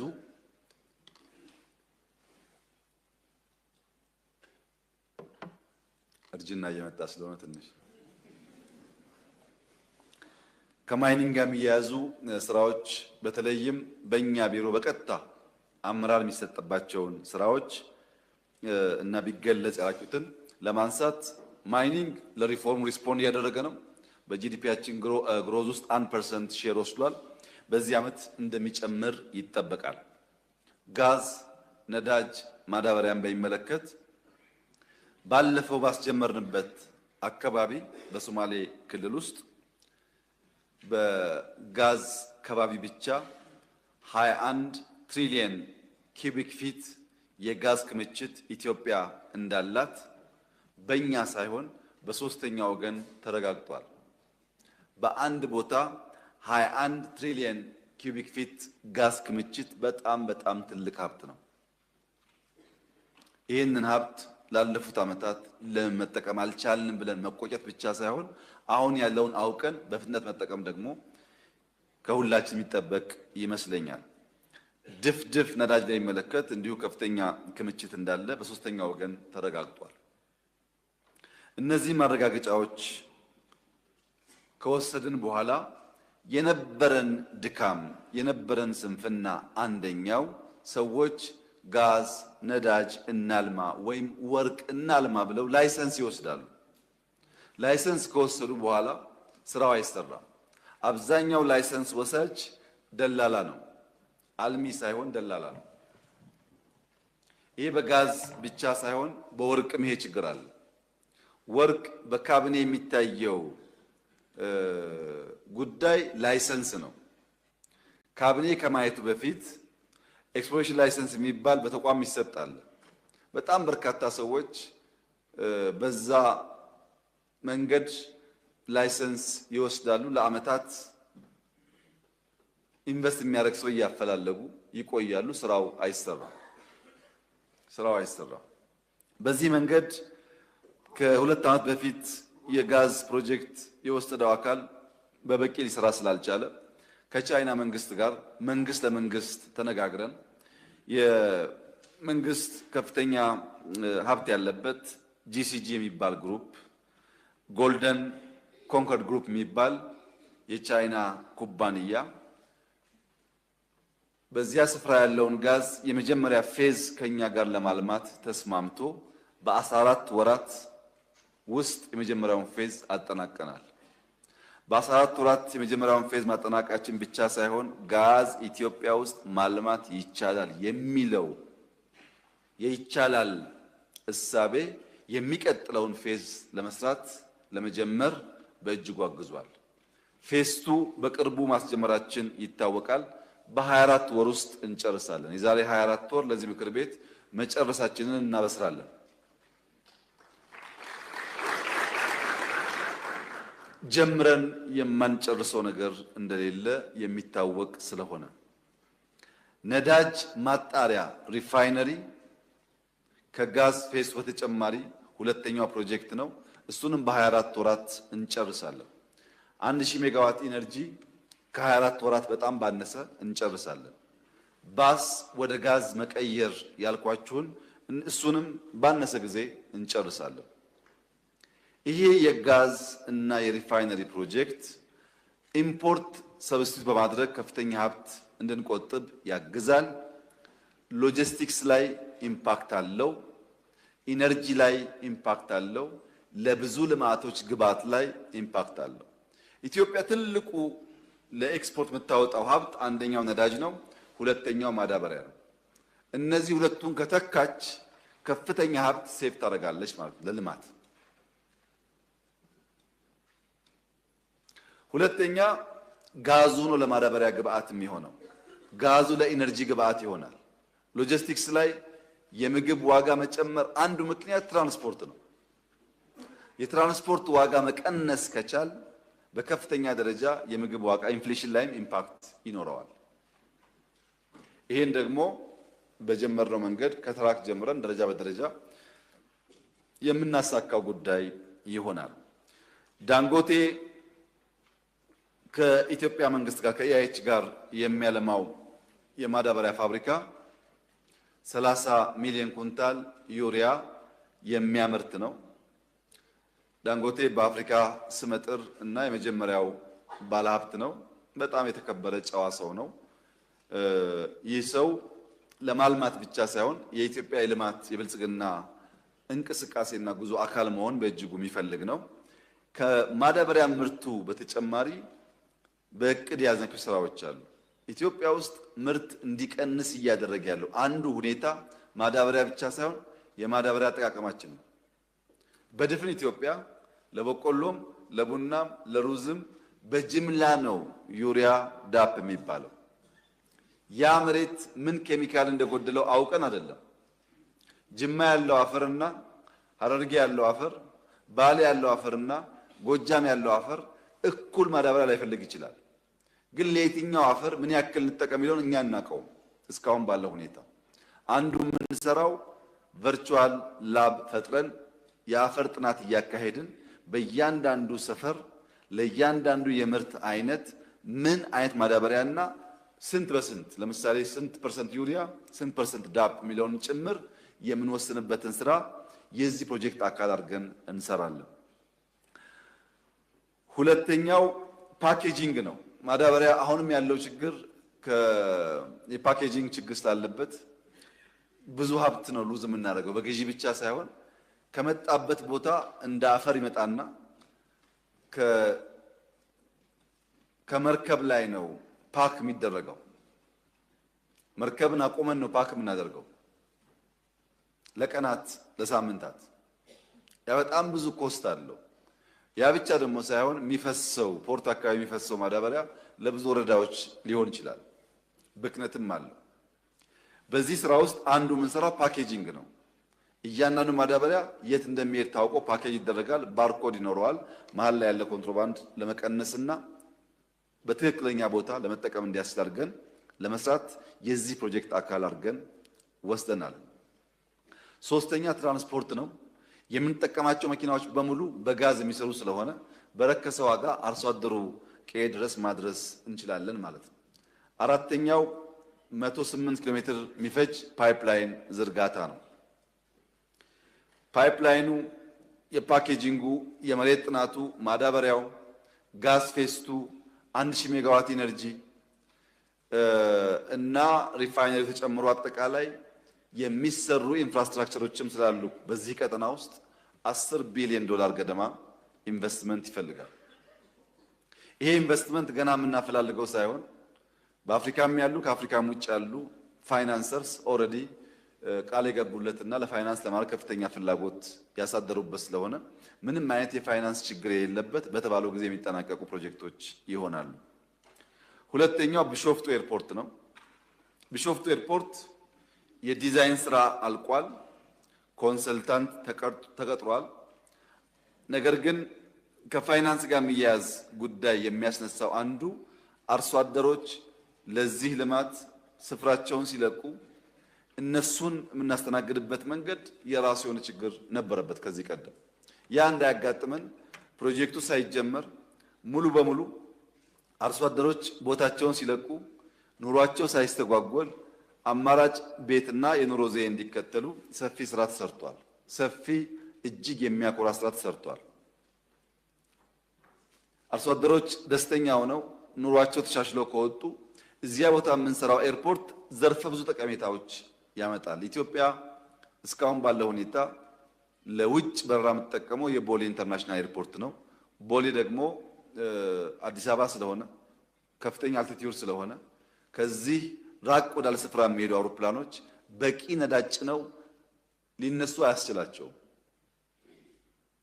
እና የግድ ዋሽንግተን የሚሄድ አውሮፕላን ደብሊን አርፎ ነዳጅ መቅዳት ይጠበቅበታል። አሁን የመረጥነው ቦታ እነዛን ችግሮች የሚፈታ ነው። በቂ ነዳጅ ጭነው በአንድ ጊዜ ረዘም ያለ ቦታ መጓዝ ይችላሉ። በመውረድና በመውጣት ያለውን ኮስት ያው መገመት ይቻላል። ከዚያ በተጨማሪ ከ100 ሚሊዮን ፓሴንጀር በላይ በአመት የሚያስተናግድ ስለሆነ በአፍሪካ የመጀመሪያው ትልቁ አየር መንገድ ብቻ ሳይሆን ትልቁ ኤርፖርትም ይሆናል ማለት ነው። ይሄ ኢትዮጵያ በቀጣይነት በአየር ትራንስፖርት ውስጥ ሀብ ሆነ አፍሪካ ውስጥ አፍሪካን ከተቀረው ኮንቲኔንት ለማገናኘት ያላትን መሻት ለማሳካት በእጅጉ የሚያግዝ ነው። ከለውጥ በኋላ በርካታ የማስፋፊያ ስራዎች ተሰርተዋል። ቦሌ ወደ 20 ከዛ በላይ ሚሊየን ፓሴንጀርስ አሁን መጠቀም ይችላል። ቦሌ ላይ ግን ሞልቷል፣ አልቻለም። ከዛ በላይ ቶሎ ካልተዘጋጀን በቀር ከዚህ በላይ ማስፋት እድል ስለሌለ እንቆማለን። ያ እንዳይሆን አዲሱ ኤርፖርት በከፍተኛ ደረጃ የኢትዮጵያ ኢኮኖሚ የሚያግዝ ኢትዮጵያን ከዓለም ጋር የሚያገናኝ ለአፍሪካም ጥሩ ብስራት ይሆናል ተብሎ የሚጠበቅ ነው። ይህም $10 ቢሊዮን ገደማ የሚገመት ኢንቨስትመንት ነው። ሶስተኛው የቤት ነው። ቤት እያንዳንዱ ኢትዮጵያዊ የቤት ባለቤት እንዲሆን ማሰብ፣ መሻት፣ መስራት ብዙ የሚቻል ጉዳይ አይመስለኝም። አሜሪካም እንደዛ አይቻልም። የለም የሚቻለው ጉዳይ እያንዳንዱ ሰው ቢያንስ በአቅሙ ለመከራየት ቢፈልግ የቤት አማራጭ እንዲያገኝ ማድረግ እንጂ ሁሉም ሰው 500 ካሬ ሜትር እየተከፋፈለ ቤት እንዲሰራ ማድረግ አይደለም ዋናው ዓላማ። ቢያንስ ግን የፓርላማ አባላት ወይም ሌላ ሰው ከቦታ ቦታ ሲንቀሳቀስ በክራይ ቤት ሲፈልግ ማጣት እንዳይችል ማስቻል ነው። ይሄ ችግር ነው አሁን ኢትዮጵያ ውስጥ። በክራይም ቤት አይገኝም፣ ከተገኘም እንዳላችሁት ውድ ነው። ይሄንን ችግር መፍታት በዘላቂነት የኑሮ ውድነትና ኮስት ኦፍ ሊቪንግ እያመጣ ያለውን ጫና ለመቀነስ ያግዛል። እኛ ዘንድሮ 1.5 ሚሊዮን ዩኒትስ በሚቀጥሉ 6 ዓመታት እንገነባለን ብለን ስናቅድ ስራው አሁን አልተጀመረም። ቅድም እንዳነሳችሁት ብረት በሀገር ውስጥ ለማምረት ከኦሩ በስተቀር ሰፊ ስራ ሲሰራ ቆይቷል። አሁን ስክራፕ ካገኘን ወይም ኦር ካገኘን የኢትዮጵያን ፍላጎት ለማሟላት የሚያስችሉ ፋክተሪዎች ኢትዮጵያ ውስጥ አሉ። ኢትዮጵያ ውስጥ ያሉ ፋብሪካዎች የኢትዮጵያን ብረት አቅልጠው ለኢትዮጵያ ፍላጎት ለማዋል ብቃት አላቸው። ችግሩ ዋናው ኦሩን መስራት ነው። እሱም የጀመርናቸው ጉዳዮች አሉ። ሲሚንቶ በከፍተኛ ደረጃ ለማሻሻል የተሰራው ስራ ይታወቃል። ለሚ ላይ አሁንም እያስፋፋ እንገኛለን። መስታወት እናንተም እንዳያችሁት ነው። በዚህ ዓመት ይመረቃል። የኢትዮጵያን ፍላጎት ከሞላ ጎደል የሚሸፍን የመስታወት ፋብሪካ ከኦር ጀምሮ ከአፈሩ ጀምሮ የሚሰራ በግል ባለሀብት እየተሰራ ይገኛል። እሱም ለዚህ ለቤት ግንባታ ትልቅ ግብአት ይሆናል። ግራናይት፣ ማርብል ላይ፣ የእንጨት ስራ ላይ፣ ይሄ ሶፋ ምናምን ስራዎች ላይ፣ በር ላይ ሰፋፊ ስራዎች እና ዝግጅት ሲደረግ ቆይቷል። ከዚህ በተጨማሪ ቴክኖሎጂ ላይ ፋብሪካዎች አሉ ቤት የሚሰሩ። አሁን በቅርቡ 4-5 ቤቶች ሳምፕል አዲስ አበባ ላይ ይሰራሉ። የተከበረው ምክር ቤት ስራው ሲያልቅ እንዲያይ ይደረጋል።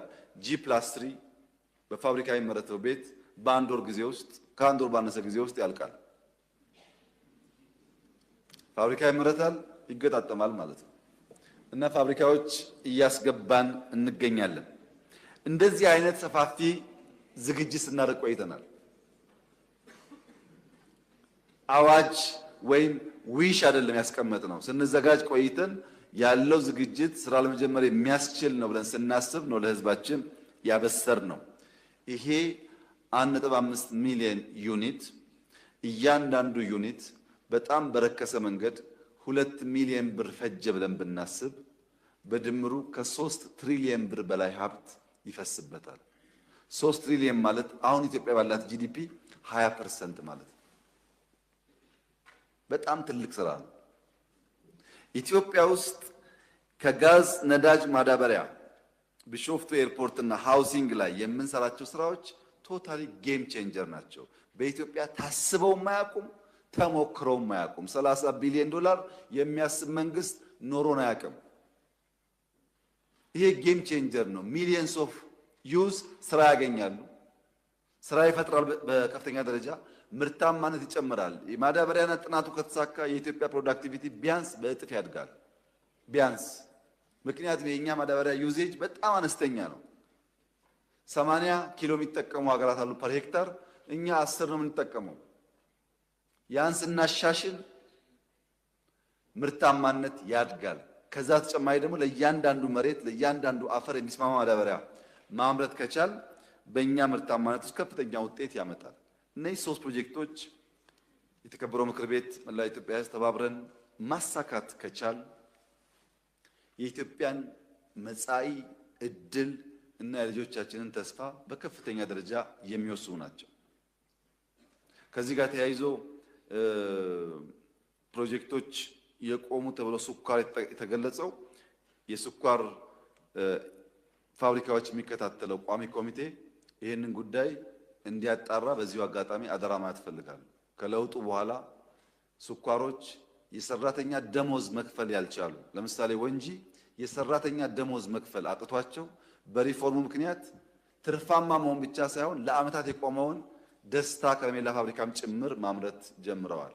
ብዙዎቹ ላይ የተሰራው ስራ እውነት ለመናገር በጣም አስደሳች ነው። የሚቀር ስራ ግን አለ፣ አልተሟላም። አንዳንዱ ፋብሪካ ዝም ፖለቲካል ዲሲሽን ስለሆነ ምንም በማይመቹ ቦታዎች ላይ የተወሰኑ ፋብሪካዎች አሉ፣ ወደፊትም የማይቀጥሉ ማለት ነው።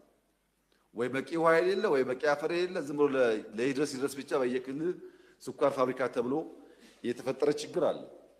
እየተቻለ ደግሞ ይቀሩ አሉ። ከዛ አንጻር ቋሚ ኮሚቴው እንዲመረምር አደራ ብቻ ነው የምለው። ትልቅ ስራ ተሰርቷል። ይሄንን ስራ እንዲሁ በለሆሳስ አቅሎ ማለፍ ጥሩ አይመስለኝም። ኮሪደር በሚመለከት የኮሪደር ዴቨሎፕመንት ዋና እሳቤ ስለ ስፔስ እና ስለ ጊዜ ያለን ምልከታ መቀየር ነው። ስፔስ እና ጊዜን ያልተገነዘበ ሰው እና ማህበረሰብ የተሳለጠ ልማት እና የተሳካ ስራ ሊሰራ አይችልም። እኛ እንደምታውቁት ሳሎን ማሰማመር እና ጓሮ ማቆሸሽ ቋሚ የሆነ ልምምዳችን ነው። ሳሎናችን ሶፋ ብቻ ነው፣ ጓሮአችን ደግሞ የተጠረገው ነገር ሁሉ የሚከማችበት ነው። ይሄ ካልቸር አደገኛ ስለሆነ ስፔስንና ጊዜን መጠቀም እንድንችል ነው። ስለምንኖርባቸውና ስለምንጋራቸው ቦታዎች ዕውቀት ኖሮን በንጽህና ይዘን መስራት እንድንችል ከፍተኛ የአቲቲዩድ ቼንጅ ያመጣ ስራ ነው። ማንኛውም ልማት በተደጋጋሚ እንዳነሳሁት ክሪኤቲቭ ዲስትራክሽን ያስከትላል። ክሪኤቲቪቲ ዲስትራክሽን አለው። ዝም ብሎ እንዲሁ የሚፈጠር ነገር የለም። በበሬ እያረሰ የከረመ ህዝብ ትራክተር ሲመጣ የሚተው ልምምድ እንዳለ ግልጽ ነው። በከተማ ውስጥ በየመንገዱ ዝም ብሎ ቆሞ መሽናት የተለመደ ከሆነ ሽንት ቤት ሲሰራ ይቀራል። እሱ ሽንት ቤት እየፈለጉ መጠቀም የግድ ይሆናል። የሚቀየሩ ባህሎች አሉ። ሰው ደግሞ ከልማዱ ጋር ለመፋታት ይቸገራል። የለመደውን ነገር ለመተው ይቸገራል። ነገር ግን ኮሪደር በጣም ከፍተኛ የፈጠራ አቅም እና የኑሮ ዘዬ ለውጥ እያመጣ ነው። እንደኔ የማየት እድል ካላችሁ አላቅም። በየቦታው ሲሄድ የኢትዮጵያ ወጣቶች ምን ያክል ነገር እየፈጠሩ እንዳሉ ሳይ በጣም እደነቃለሁ። ይሄ አቅም እኛ ውስጥ አለ ወይ? ከውጮች ጋር ጀምረን የውጮች አቅቷቸው ሎካል ኮንትራክተር ወስዷቸው አሳምረው የሰሯቸው ስራዎች አሉ። ለምሳሌ ሪቨርሳይድ ብዙ አቅሞች እንዲወጡ እያስቻለ ነው። ባለፈው እንዳነሳሁት መላው የኢትዮጵያ ሕዝብ ከሞላ ጎደል ወንዶች፣ ሴቶችን ብዙ አይመለከትም፣ የአፍሪካ ዋንጫ የዓለም ዋንጫ ባየ ቁጥር የማይቀና የማይንጨረጨር ሰው የለም። ኳስ ላይ ቀረም ብሎ አዲስ አበባ ውስጥ ከ1000 በላይ ነው ሚኒ ስታዲየም የገነባ ነው። ከ1000 በላይ ምን ማለት ነው ይሄ? ወጣቶችን ከጫት ላይ ተሻምተን አውጥተን ኳስ ሜዳ እያስገባናቸው ነው። ከሺሻ ላይ ተሻምተን አውጥተን ኳስ ሜዳ እያስገባናቸው ነው። አንዳንድ አባቶች ጎልማሶች ከስራ መልስ ከጓደኞቻቸው ጋር ከዚህ ቀደም ወደ ድራፍት ቤት የሚሄዱ እየተደራጁ ማታ ማታ ኳስ ጨዋታ ጀምረዋል። ከድራፍት ቤት ተሻምተን እያወጣን ነው ዜጎችን።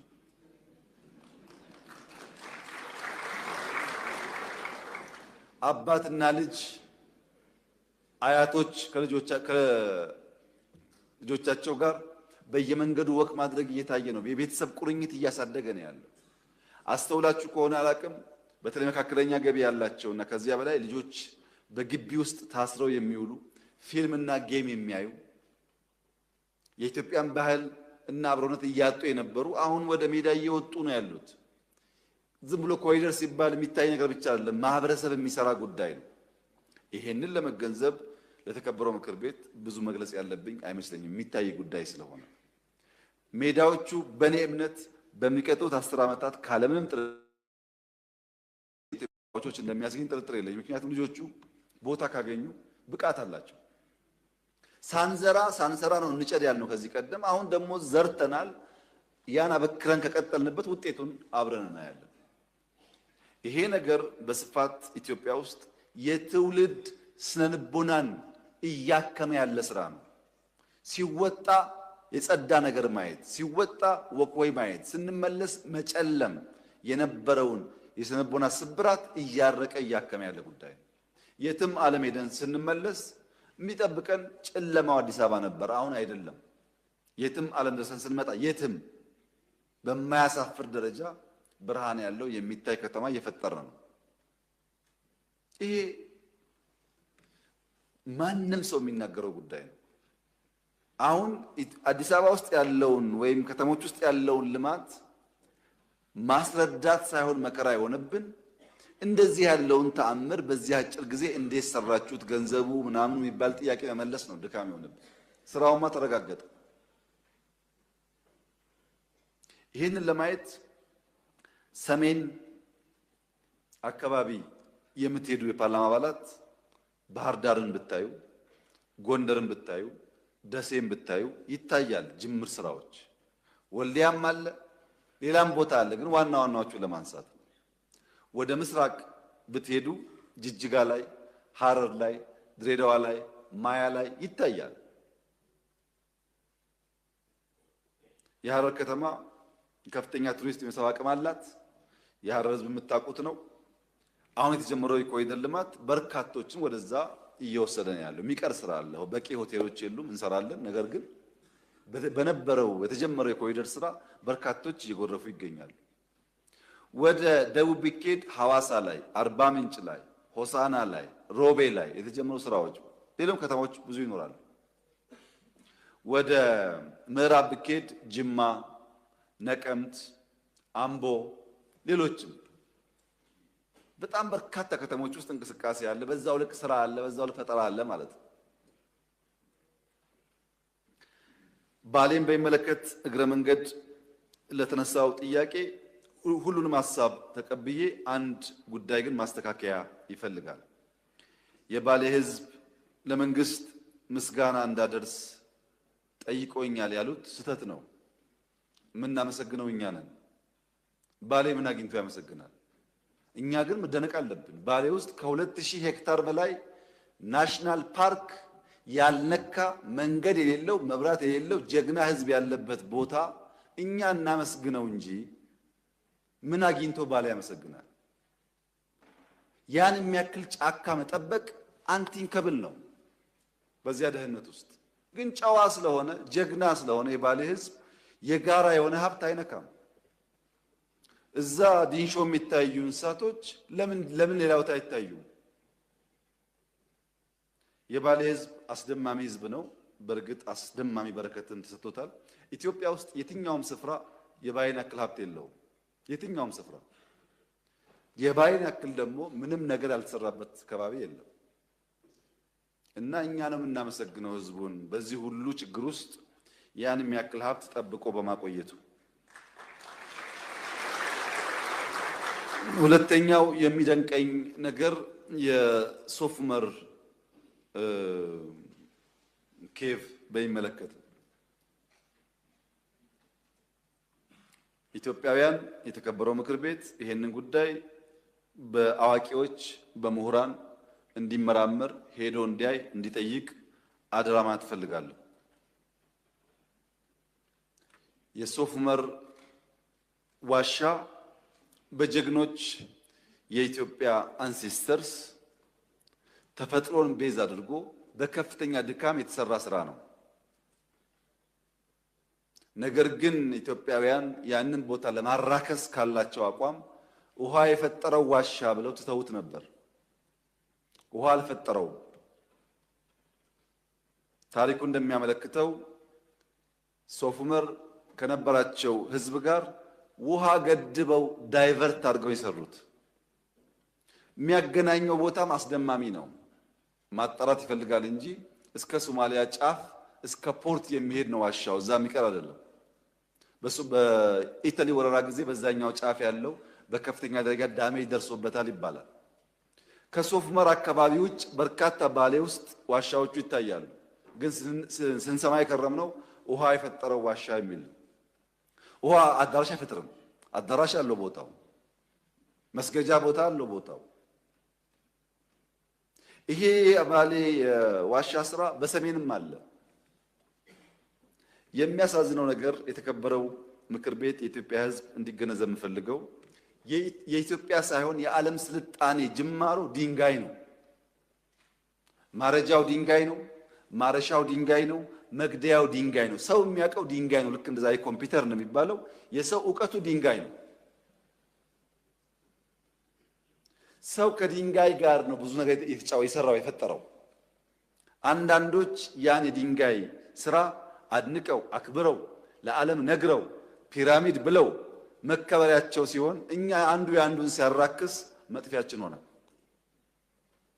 እኔ እንደ መነሻ የምወስደው የሶፍ ዑመር ዋሻ በዓይኔ ሳየው ተፈጥሮ አስተዋጽኦ ቢኖረውም የሰው እጅ እንዳለበት ገብቶኝ ነበር። ብዙዎችን ጠይቄያቸዋለሁ፣ አረጋግጬማለሁ በራሴ። ነገር ግን አንዱ ኤቪደንሴ ታሪክ ነው። አክሱምን የአክሱም ሐውልት የሰራው የኢትዮጵያ የዛን ጊዜ ዘመን ሕዝብ የሰራበት መንገድ ድንጋይና ሰው ያለውን ቁርኝት ካላየን በቀር የአክሱምን ሐውልት ሊያነሳ የሚችል ክሬን በዛ ዘመን አልነበረም። የላሊበላን ውቅር ቤተክርስቲያን ያየን እንደሆነ የሰው ልጅ የጠለቀ ዕውቀትና ከድንጋይ ጋር የመነጋገር አቅም ፈጠረው እንጂ በዚያ ዘመን እንደዚህ ያለ ቴክኖሎጂ አልነበረም። ከሰቆጣ ወደ አክሱም ይሄዳል የሚባለው ዋሻም እንደዚሁ ኢትዮጵያ ውስጥ በርካታ ቦታ ይሄ ጉዳይ አለ። ይሄም ቢቀር አላላ ኬላ ላይ 47 48 ዓመት የፈጀ እያንዳንዱ ጄኔሬሽን 7 ዓመት እያዋጣ በብዙ ትውልድ የተሰራው አጥር የሚያሳየው ሰውና ድንጋይ ያለውን መቀራረብ የሚያሳይ ነው። ሌላው ኤቪደንስ ግን በቁርአንም በባይብልም ተጠቅሷል። ይሄ ነገር በቁርአን የሰው ልጅ ተራራን ፈልቅቆ መኖሪያ ይሰራል የሚል መልእክት አለ። በቁርአን ላይ ተራራን ፈልቅቆ ቤት እንደሚሰራ ተጽፏል። በባይብል ደግሞ የሚገርመኝ ሰለሞን ዳዊት ሊሰራ ያልቻለውን ቤተ መቅደስ ለመስራት ሲነሳ ሁለተኛ ዜና 1 ላይ የተቀመጠው 80,000 ሰዎች ከተራራ ላይ ድንጋይ የሚፈለቅቁ ቀጠረ። 70,000 ሰዎች ያን ድንጋይ የሚደረድሩ ቀጠረ። 3,000 ደግሞ ካቦ ቀጠረ የሚያስተባብሩ። 150,000 ሰው ቀጥሮ ለአንድ ቸርች ነው። ለምን? ፈልቅቆ ለማውጣት ቸርቹን ለመስራት።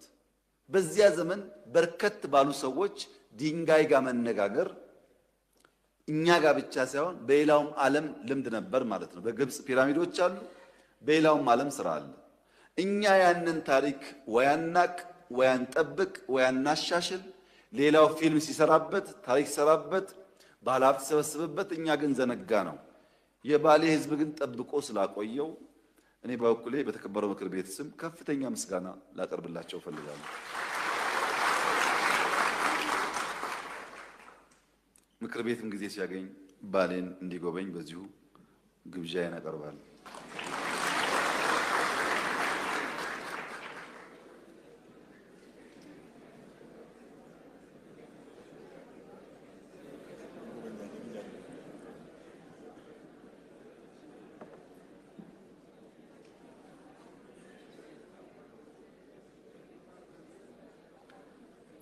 እንድትጎበኙ የጋበዝኳችሁ የትም ዓለም ብትሄዱ፣ የትም ዓለም አሜሪካም፣ ቻይናም፣ አውሮፓም ብትሄዱ በአንድ ስፍራ ውስጥ ባሌ ያለውን ነገር ማየት አትችሉም። ያው እንደምታውቁት ብዙ ዓለም ሄጃለሁ፣ ለማየት ሞክሬያለሁ። የለም የራስ የማራከስ አባዜ ስላለን ነው እንጂ የለም። እና አሁን ሌላ ቦታ ኮንፈረንስ ቢባል መቼም ታውቃላችሁ ጥያቄውን፣ እሱን ትተን ወደ ባሌ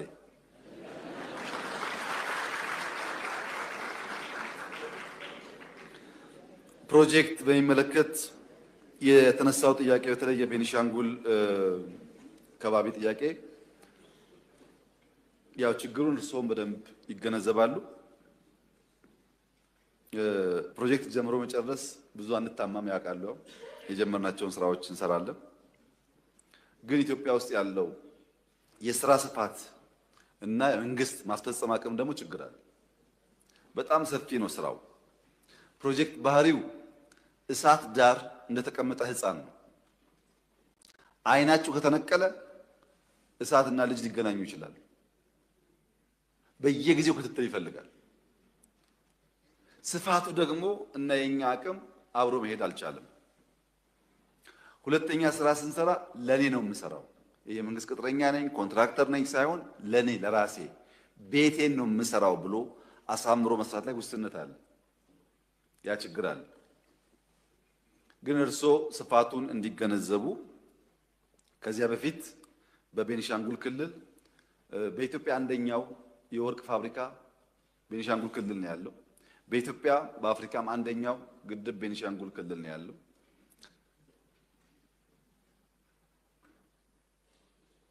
አሁንም በርካታ ስራዎች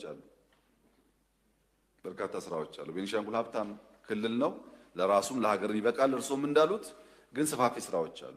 መንገድም በጣም በርካታ ስራዎች ተጀምረዋል። ለምሳሌ ከአሶሳ ወደ ጉባ የሚሄደው እርሶ የሚያውቁት መንገድ እንዲሁ ተጀምሯል። እዛ ካማሺ አካባቢ ችግር ነበረ፣ በዚያ ምክንያት ተጓቷል። አሁንም ግምት ሰጥተን እንሰራለን። የምንሰራው የቤኒሻንጉል ጉሙዝ ክልል ሲለወጥ ኢትዮጵያ ስለምትለወጥ፣ ስራው ግን አሁን ችግር የሆነው እኛ ጋር ያለውን ስራ አናይም። መቅናት አስፈላጊ ነው። ስንቀና ግን ለማደግ መሆን አለበት። ብዙ ክልል ጋር ያለው ችግር በየክልሉ ስራ አለ፣ የራሱን ስራ አያይም፣ ሌላ ቦታ ያለ ነው የሚያየው። ይሄ ጠቀሜታም አለው ጉዳትም አለው። ጠቀሜታው እልህ ገብቶ እንድንሰራ ያግዛል። ጉዳቱ ደግሞ እዛ ማዶ ያለው ልማት የኔ አይደለም ብሎ ከማሰብ ከተነሳ ችግር አለበት እና ለእርሶ ግምት እንዲሆን ኢትዮጵያ ውስጥ አሁን 346 የመንገድ ፕሮጀክቶች አሉ። 346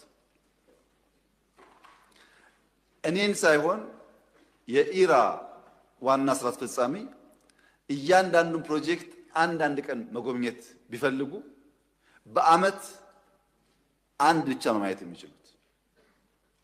አይቻልም። በጣም ብዙ ነው ስራው። 1.5 ትሪሊየን ብር ወጪ የሚያስወጣ 26500 ኪሎ ሜትር መንገድ በፌዴራል መንግስት ብቻ ክልል አይመለከትም ይሰራል። እዚህ ሁሉ ስራ ውስጥ ብር አለ። እዚህ ሁሉ ስራ ውስጥ ስንፍና አለ። እዚህ ሁሉ ስራ ውስጥ ምክንያት አለ። ጦርነት፣ ግጭት፣ መንግስት አልመጣም፣ ፎሎ አፕ የለም፣ ብዙ ምክንያት አለ። የተሟላ ነገር ለማድረግ ሁላችንም እኩል ካልተጋን በቀር ከስራው ስፋት አንጻር እንቸገራለን። ለምሳሌ መብራት ማመንጫ፣ ማስተላለፊያና ማከፋፈያ ሶስቱን ብንወስድ መብራት ብቻ የ1.4 ቢሊዮን ዶላር ፕሮጀክት አለን። የ5 ቢሊዮን ዩሮ ፕሮጀክት አለን። 1.4 ቢሊዮን ዶላር ነው። 5 ቢሊዮን ዩሮ ፕሮጀክት አለን።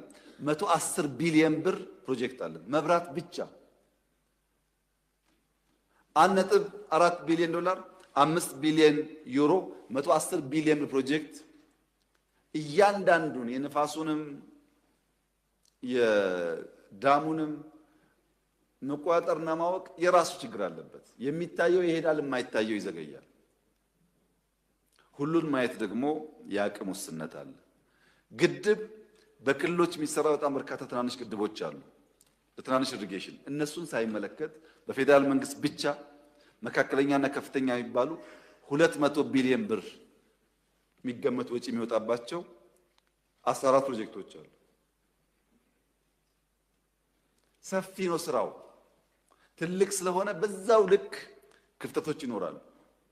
ይህን እያየን እየፈተሽን እናርማለን። ያው እርሶም እንደሚያውቁት ሁሉም ክልል መሄድ ሰው ማነጋገር የምንፈልገው የሚዘነጉ ጉዳዮች እንዳይኖሩ በማለት ነው እና የበቃ የጨረሰ ሁሉን የሚያሳካ እንከን አልባ መንግስት አይደለም ነው የሚመራው። ብዙ ድካም ያለበት መንግስት ነው።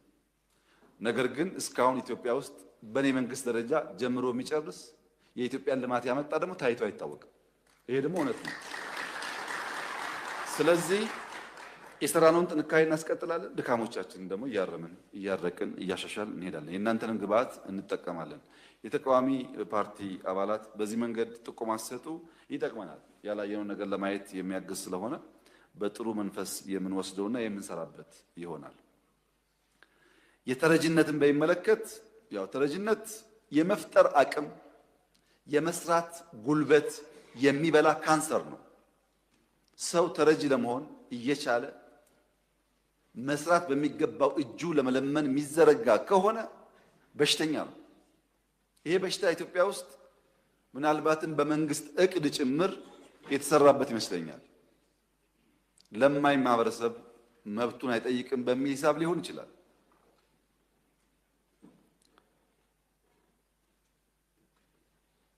ለምሳሌ በቅርብ ከአንዳንድ የፖለቲካ ሰዎች ጋር ስንወያይ የመጣው ልማት ጥሩ ነው፣ ነገር ግን ሰላም ቢኖር ኖሮ ከዚያ የዘለለ ልማት ሊመጣ ይችል ነበር የሚል ጉዳይ አነሱ። ሰላም አስፈላጊ መሆኑ እንደተጠበቀ ሆኖ መልሴ የነበረው ትግራይ ባለፉት 30 ዓመታት በንጽጽር ከኢትዮጵያ የተሻለ ሰላም አላት። በኢህአደግ ዘመን የተሻለ ሰላም ያለው ክልል የትግራይ ክልል ነው። ከ83 እስከ 2010 በነበረው ከዛም በላይ ምንም ችግር አልነበረም። በ30 ዓመት ውስጥ ግን የትግራይ ህዝብ ከስንዴ ልመና ሊገላገል አልቻለም። ጉዳዩ ሰላም ብቻ አይደለም፣ መስራት ይፈልጋል። ካልሰራን ሰላም ብቻ ያመጣዋል ብለን የምናስበው ነገር ትክክል አይደለም። ሰላም ያስፈልጋል። በሰላም ላይ ግን ተጨማሪ ስራ ያስፈልጋል። ካልተሰራበት አይመጣም ውጤቱ ማለት ነው እንጂ 30 ዓመት ሰላም የነበረበት ክልል አሁንም ስንዴ ቢጠብቅ ከሆነ ትርጉም የለውም ማለት ነው። ብቻውን ትርጉም የለውም። ለዚህ ነው የበጋ ስንዴ ኮሮና መጥቶ እያለ ኮሮናም ገዳይ ነው፣ ደህንነትም ገዳይ ነው፣ ቁጭ ብለን አንሞትም፣ እናርሳለን፣ መሬት ጦም አይደር ያልነው። የተገኘው ውጤት ቅድም የገለጽኩት ነው። ሌማት ላይ የሌማት ትሩፋት ላይ እየመጣ ያለው ውጤት፣ የጓሮ የከተማ እርሻ ላይ፣ የጥምር ደን በተለይ ፍራፍሬ ላይ፣ አሁን ደግሞ ተምር ጀምረናል፣ ኦቾሎኒ ጀምረናል በስፋት ከዚህ ቀደም ማናመርታቸውን አዳዲስ ፍሩቶች ከውጭም እያመጣን አዳዲስ ዝርያዎች እየጀመርን ያለ ነው። ጊዜ ይወስዳሉ፣ ግን እነዚህ ስራዎች በከፍተኛ ደረጃ ከተረጅነት ለመላቀቅ የሚያግዙ ናቸው። ከህዝባችን ጋር በነበረው ውይይት ከጫፍ ጫፍ የኢትዮጵያ ህዝብ ተስማምቷል። ይብቃን አንፈልግም ብሎ ልመና በቃን፣ ሰርተን እንደር። ልመና ብቻውን አይመጣም። ልመና ጣጣ አለበት። እኔ ለዶክተር አለሙ የምረዳው ከሆነ በፍጹም ክቡር ዶክተር አለሙ ልለው አልችልም። ተረጂ ሰው ሽማግሌም ቢሆን አንተ ነው። ሰጪ ታናሽም ቢሆን እርሶ ነው። ተረጅ ሁሌ የተናቀ ነው። ለክብራችን ስንል መገላገል አለብን። ግን ፖለቲካ ላይ ያደርጉታል አንዳንድ ሰዎች ይሄንን ጉዳይ። ተረጅነት ይቅር ስንልም ፖለቲካ ያደርጉታል። ፖለቲካ አይደለም፣ የኢትዮጵያ ክብር ነው። ኢትዮጵያ ልትረዳ አሳፋሪ ነገር ነው።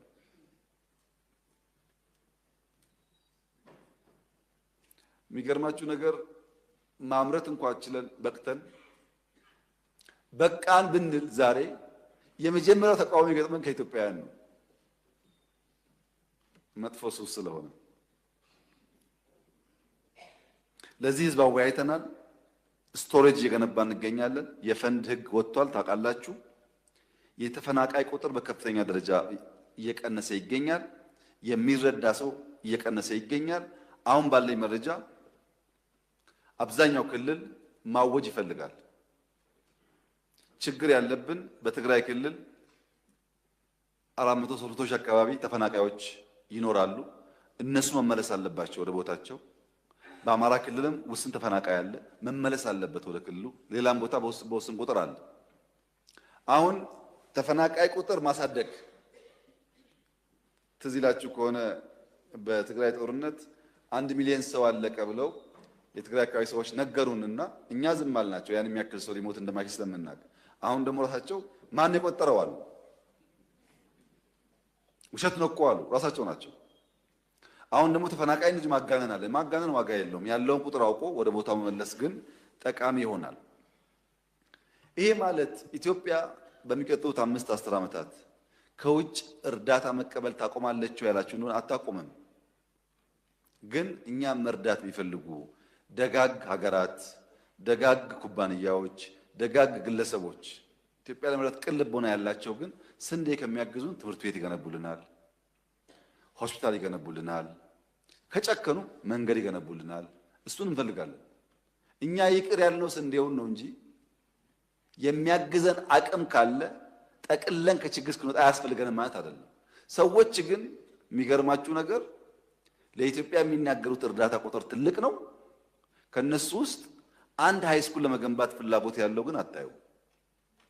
ኢትዮጵያ የተከበረው ምክር ቤት መለመኛ ሆናለች። እነዚህ ኃይሎች ዓለም ላይ ወጥተው 40 ሚሊዮን 50 ሚሊዮን ኢትዮጵያ ተርቧል ብለው ከለመኑ በኋላ የሚያግዙት ግን 1-2 ሚሊዮን ነው። መለመኛ ነው የሆነው። ቁጥራችን ከፍ ካልተደረገ አይገኝም። ከፍ አድርጎ ተናግረው ትንሽዬ ይገኛል። እሱ ከሷ ውስጥ ደግሞ ምን ያክል ነው ይመጣል አላውቅም። መጨከን ይፈልጋል። አብረን ብንጨክን ጥሩ ነው። ብንጨክን ጥሩ ነው።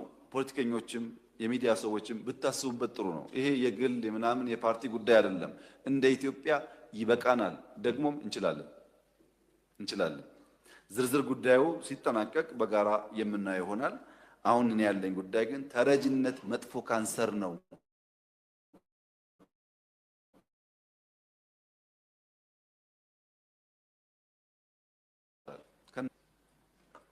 ብዙ ጣጣ በውስጡ አለበት። ይሄንን በማስተዋል ማየት መፍታት ከሁላችን ይጠበቃል እያስባለሁ። እዚሁ ጋር ሲዳማ አፈር በሚመለከት ክቡር ፕሬዝዳንቱ በንግግራቸው አንኳር ጉዳይ ስላነሱ አንዳንዱ ጉዳይ በእኛ እቅድ ውስጥ ያለ ቢሆንም ሁሉም ጉዳይ በንግግር መዳሰስ ያው እንደምታውቁት ያስቸግራል። በዚያ ምክንያት ያልተካተተ ቢሆንም ጉዳዩ ግን ይታወቃል፣ የተሰራበት ይገኛል። 7 ሚሊዮን ሄክታር ገደማ አሲዳማ አፈር አለ። ኖራ ማምረት ጀምረናል። እያከምን እነዚህን መሬቶች ወደ ምርት እንቀይራቸዋለን።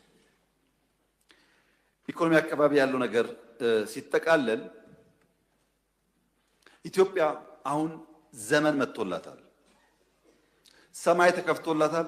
በርና መስኮት ተከፍቶላታል። ያን ማየት አለማየት የየግለሰቡ ውሳኔ ይሆናል። በብዙ መንገድ ይህ ጊዜ የኢትዮጵያ ጊዜ ነው። የተዘነጉ ጉዳዮች የሚታወሱበት፣ ይቻል የማይባል ጉዳይ የሚሰራበት፣ ውጤት የሚታይበት፣ በታሪክ ተሞክሮ የማይታወቅ ጉዳዮች የተሞከረበት ሰፋፊ ውጤት እያየን ያለንበት ጉዳይ ነው። ለምን መጣ ያላችሁ እንደሆነ የእሳቤ ለውጥ አለ። አሁን ኢትዮጵያን የምንመራው እንደ ላዳ ሾፌር አይደለም። ኢትዮጵያን የምንመራው እንደ ባስ ሾፌር ነው። የላዳና የባስ ሾፌር ሁለቱም መነሻቸውን ያውቃሉ። ሁለቱም ግን መድረሻቸውን አያውቁም። የባሱ ከተነሳበት እስከሚደርስበት ጊዜ ድረስ ተሳፋሪው ቢዘናጋ አልፎ ይወርዳል እንጂ ባሱ አይታጠፍም። መቆም ባለበት ይቆማል፣ መሄድ ባለበት ጊዜ ይሄዳል። መጨረሻ ፌርማታ ሲደርስም ይዞራል። ትንሽ ቀርቶኛልና ቀጥል አይባልም ባስ። ላዳ ግን እንደሱ አይደለም። ሲጀምር ይጀምርና አይ ቀርቶሃል ቀጥል ይባላል። ወደ ቀኝ ነበር ግራ ገብተሃል ይባላል። ሾፌሩን የሚመራው ማን ነው? ተሳፋሪው ነው። ባስ የሚመራው ግን ተሳፋሪ የሚመራው በሾፌሩ ነው። የፈለገበት ቦታ የተወሰነበት ይቆማል፣ መጓዝ ሲገባው ይጓዛል። በህልም ነው የምንመራው፣ በመሻት ነው የምንመራው፣ በእቅድ ነው የምንመራው እንጂ ከግራ ከቀኝ እንደሱ አይደለም። ለምን ያላችሁኝ እንደሆነ አንድ መምህር ለተማሪዎቹ ህልማችሁን ጽፋችሁ ኑ ብሎ አስተያየት ሰጣቸው። ሁሉም ተማሪ ህልሙን ጽፎ መጣ። ከነሱ ውስጥ አንደኛው ተማሪ ግን እኔ ከተወሰነ ጊዜ በኋላ ከከተማ ወጣ ብዬ ሰፋ ያለ መሬት ገዝቼ ፈረሶች ገዝቼ መጋረቢያ ቦታ አዘጋጅቼ ሰዎች ከከተማ እየመጡ እንዲጋልቡ እያደረኩ ገንዘብ አገኝበታለሁ ብሎ በስፋት ህልሙን ጽፎ አቀረበ። መምህሩ ይሄ ህልም አይደለም ቅዠት ነው ብሎ ኤፍ ሰጠው። ለምን ሲለው ይሄን የሚያክል መሬትና ሀብት ከየት ታመጣለህ? ይሄ የማይቻል ጉዳይ ነው። አንድ እድል እሰጥሃለሁ፣ ነገ ህልምህን ቀይረ ጽፈና። ይሄኛው አይሰራም አለው። ኤፍ ሰጥቶት ተማሪው ገባ። ለረጅም ጊዜ አሰበ። ህልሜን ልተው ወይስ ኤፍኤል ውሰድ አለ። አይ ህልሜን ከምተው ኤፍኤል ውሰድ ብሎ ጨክኖ ልጁ ቀርቶ ከዛ ትምህርት ቤት ከሰራ በኋላ ከተወሰነ ዓመት በኋላ መምህሩ ተማሪዎቹን የፈረስ ግልቢያ ለማሳየት ከከተማ ወጣ ብሎ አንድ ስፍራ ሲሄድ ያ ያለውን ነገር የሰራው ሰውዬ የሱን ቦታ ነበር የሚጎበኘው። ተገናኙ መምህሩ ጋር የሚታወስ ታሪክ ነው ታሪኩ። እና መምህሩ ምን አለው?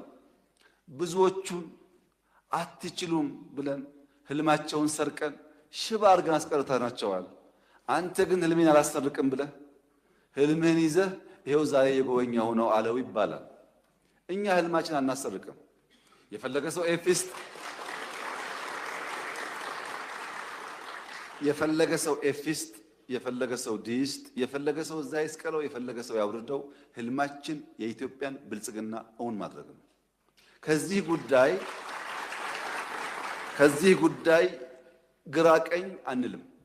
ለተከበረው ምክር ቤት በከፍተኛ እምነትና ኩራት ልገልጽ የምፈልገው ጉዳይ በ2032 የኢትዮጵያ ኢኮኖሚ ቢያንስ ከአፍሪካ ሁለተኛው ኢኮኖሚ ይሆናል። በ2036 የኢትዮጵያ ኢኮኖሚ ከአፍሪካ የመጀመሪያው ኢኮኖሚ ይሆናል። ይሄን እናሳካለን። ማንም ሊያስቆመን አይችልም።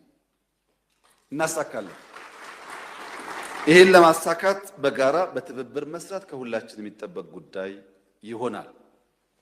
እረፍት ያስፈልጋል ስላሉ አፈ ጉባኤ ከመሄዳችን በፊት የሰላምና ጸጥታ ጉዳይ በኋላ መመለስበት ቢሆንም ለእረፍት ጊዜ ውይይት እንዲሆናችሁ አንድ የአባቶቻችንን ምሳሌያዊ ንግግር ነግሬያችሁ ይጨርሳሉ። ጣና የአባይ ታላቅ ነው ይባላል። ጣና ሌኩ የአባይ የሚፈሰው ታላቁ ነው ይባላል። እና አንድ ቀን አባይ ጣና ጋር ይመጣና አሳልፈኝ መሄድ እፈልጋለሁ፣ በቃኝ እዚህ ካንተ ጋር መጎለት፣ ያማረኝ ነገር አለ ካልተጓዝክ ይለዋል። ጣናም በሰከነ መንገድ ተው ወንድም ዓለም ተው፣ እዚሁ እናስፋፋ፣ በጋራ እንኖር፣ ምድሩ ይበቃናል፣ የሌሎችን የባዳ ምክር ሰምተህ መጓዝ አያዋጣህም፣ ይቅርብህ ይለዋል። አንዴ አሻፈረኝ ብሏል አባይ፣ ምክር አልተቀበለም፣ ጉዞ ይጀምራል። ጉዞ ጀምሮ አባይ ከጣና ተነስቶ አዲስ አበባ ቢያድር ኖሮ ችግር አልነበረውም። አሶሳ ቢያድር ችግር አልነበረውም። ነቀምት ቢያድር ችግር አልነበረውም። የባዳ ምክር ስለሰማ አባይ ተጓዘ። ምን ይዞ? ንጹህ አፈር ይዞ። ምን ይዞ? ወርቅ ይዞ። ምን ይዞ? ግንድ ይዞ። በዚህ ጊዜ በደል መጣ። ማን ላይ? ማህበረሰቡ ላይ። እና ማህበረሰቡ ደግሞ ወደ ጣና ሄድና ጣና ባክህን እርቅ ይሻላል፣ ሰላም ይሻላል፣ እንደው ከወንድምህ ከአባይ ጋር ብትስማሙ ብትታረቁ ይሻላል። እኛም በመሃል ተጎዳን፣ ወርቁም ሄደ አፈሩም ሄደ እና እርቁ ይምጣ ብሎ ጣናን ጠየቁት። ጣናም እኔ ምን አደረግኩ? መጀመሪያም እኮ ለመንኩ፣ በየመሃሉም እኮ ከአባይ አንዳንዶች ሁለት ሶስት ሲመጡ ተቀብዬ አቀፍኩ። እናንተ እንዝናናብህ ብትሉኝ በጀልባ እየሄዳችሁብኝ ነው። እንጠጣ ብትሉኝ እየጠጣችሁ ነው ከኔ ጨልፋችሁ። እንረስ ብትሉም እያረሳችሁብኝ ነው። እኔ እናንተን ሀብት ጠብቄ ታዝዤ ከነ ክብሬ ያለው ከእናንተ ጋር ነው። ሸለቆ ለሸለቆ